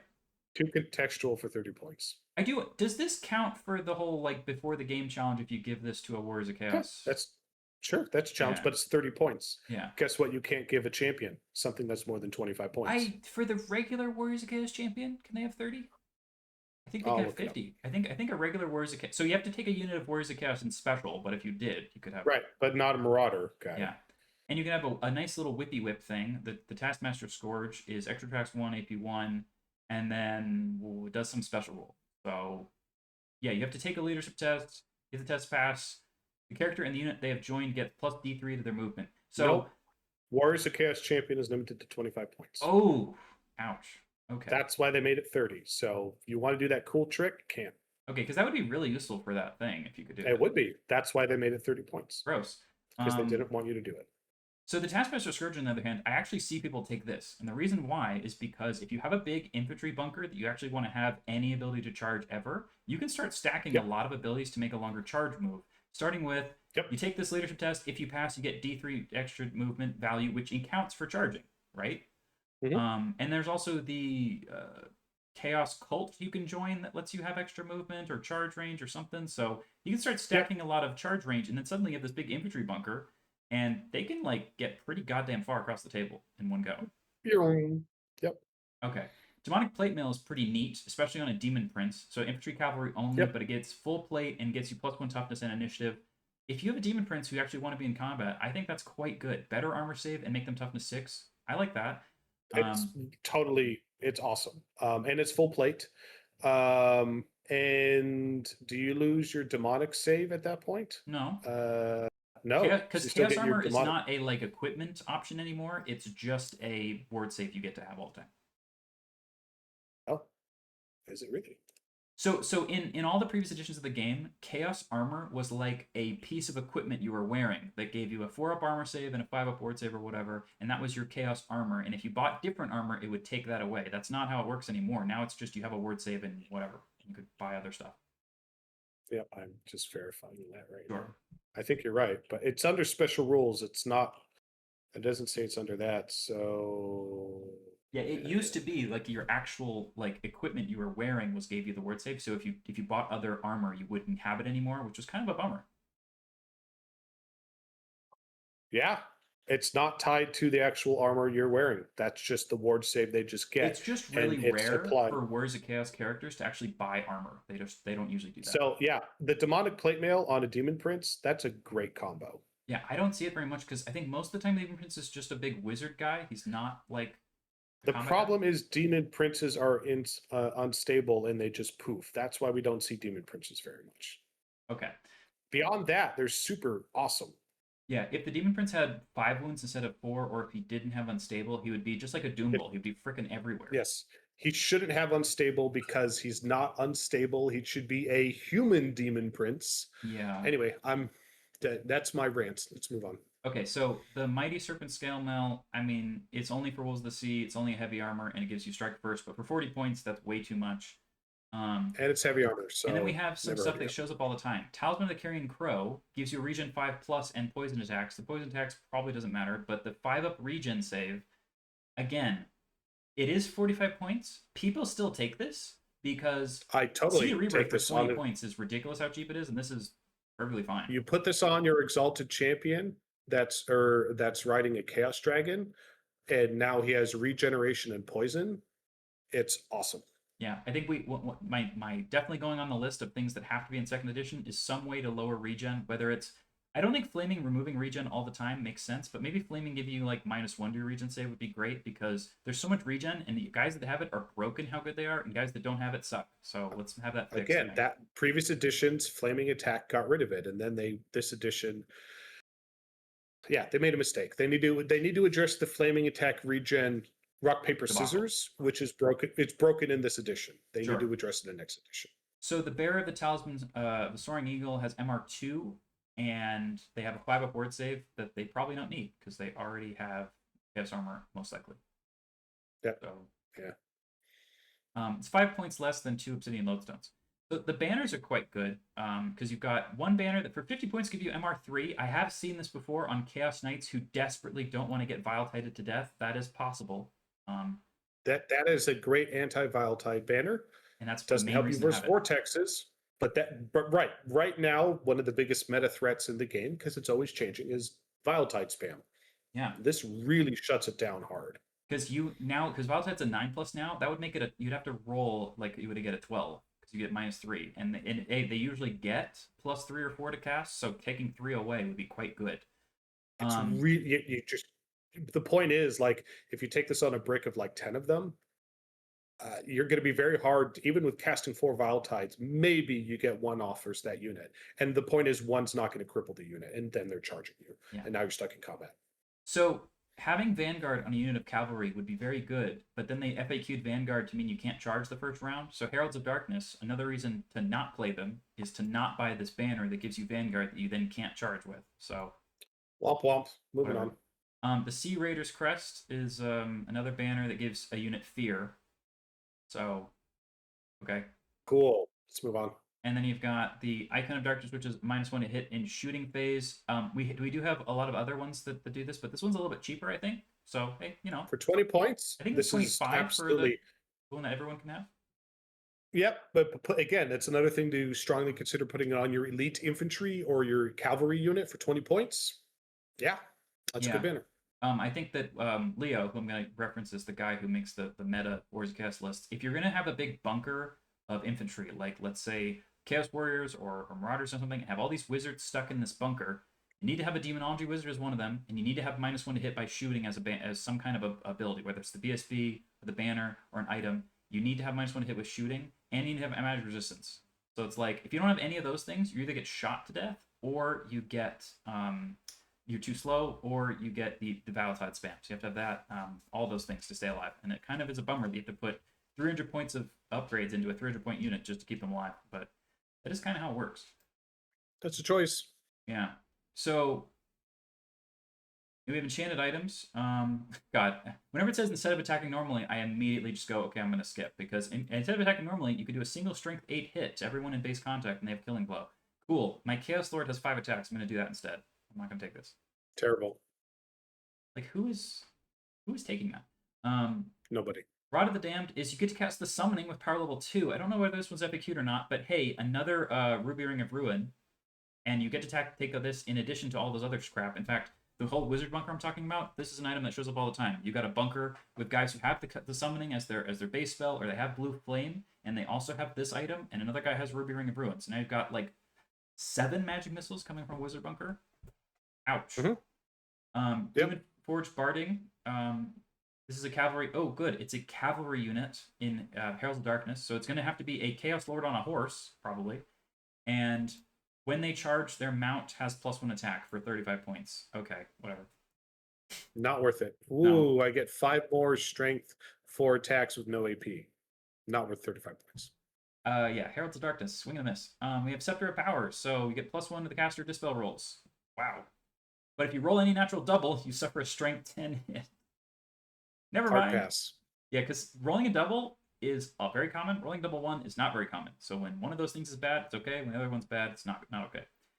Grimoire of Ogvald. Now, I think there's 2 in here that are really quite interesting, but I still never see anyone play them. And this might be the first one. So instead of, regardless of levels of wizardry, you know all of the spells from your lore of magic. Just all of them. And you can cast the number of spells equal to your level of wizardry, which is already a core rule. You know all of them. Wow, that's useful. Yeah, instead of taking the spell familiar or the lore familiar, this is better than the lore familiar. Definitely. I think that this on the Demonology guide might be what I would go with.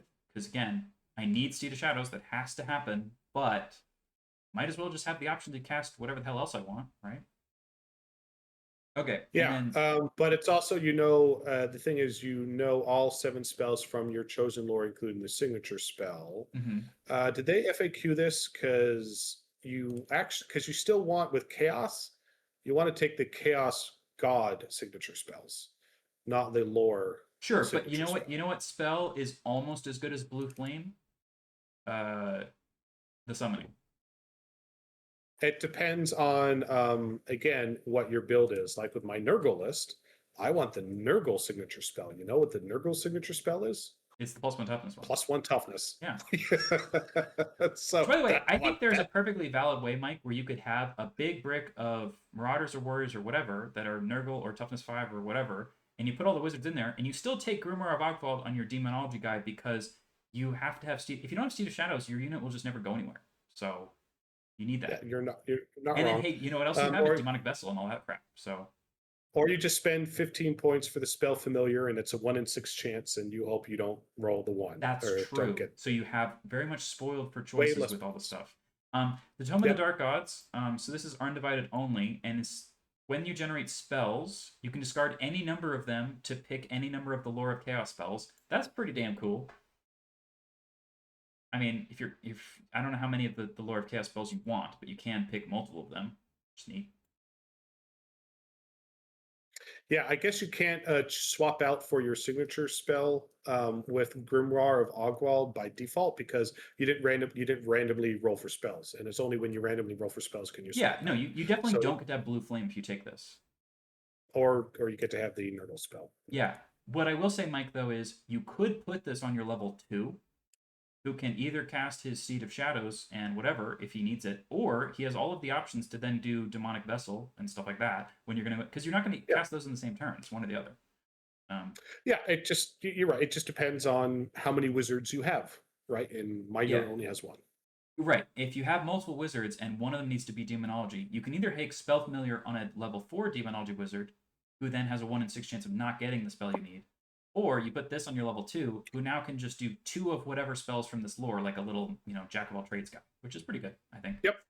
Okay, yep, so that was the end of the book. Wow. I mean, this one was going to be long because there's so much good stuff in it, and now you can see why other armies are kind of bummed out that they might not have as many good things as the Warriors Chaos got. Even, I think Heralds of Darkness is better than a lot of the other Armies of Infamy. It's just that Grand Army Wars of Chaos is just this. Like, there's just not a lot of reason to take Heralds of Darkness at all. We covered it. There's almost no upside compared to just I'll take all mounted in Grand Army. What's the downside of that? Yeah, I think to your point, it is while not perfect, because Heralds of Darkness was a swing and a miss. This should be this. This is the bar they set. Should be the standard for all Arcane journals, ideally, right? And now it adds a great new Army of Infamy. It adds great new lore. It added new characters and added models that this army and other army. It actually added models that the Beastmen could take too. Like, and it had good magic items. Like, the only thing it didn't have was like a new magic lore, but this book. But then the second Arcane phenomenal. journal had the magic lore in it, which was pretty interesting. Yes, this is a great Arcane journal. Yeah, definitely. Okay, well, hey, everyone out there, if you got this far and you into the video and you like our content, you can always like the video, leave us a comment telling us what kind of armies you build, or if you've ever played Heralds of Darkness, tell us how it went. And if you want to join the discussion, post your army list, get into this hobby, you can always join our Discord. We recently fixed the link in the description. I don't know how the link broke at some point, but the link's in the description of the video, so you can join our Discord and talk to us there. And obviously, keep watching our coverage. All right. Stay legendary. We'll see you next time.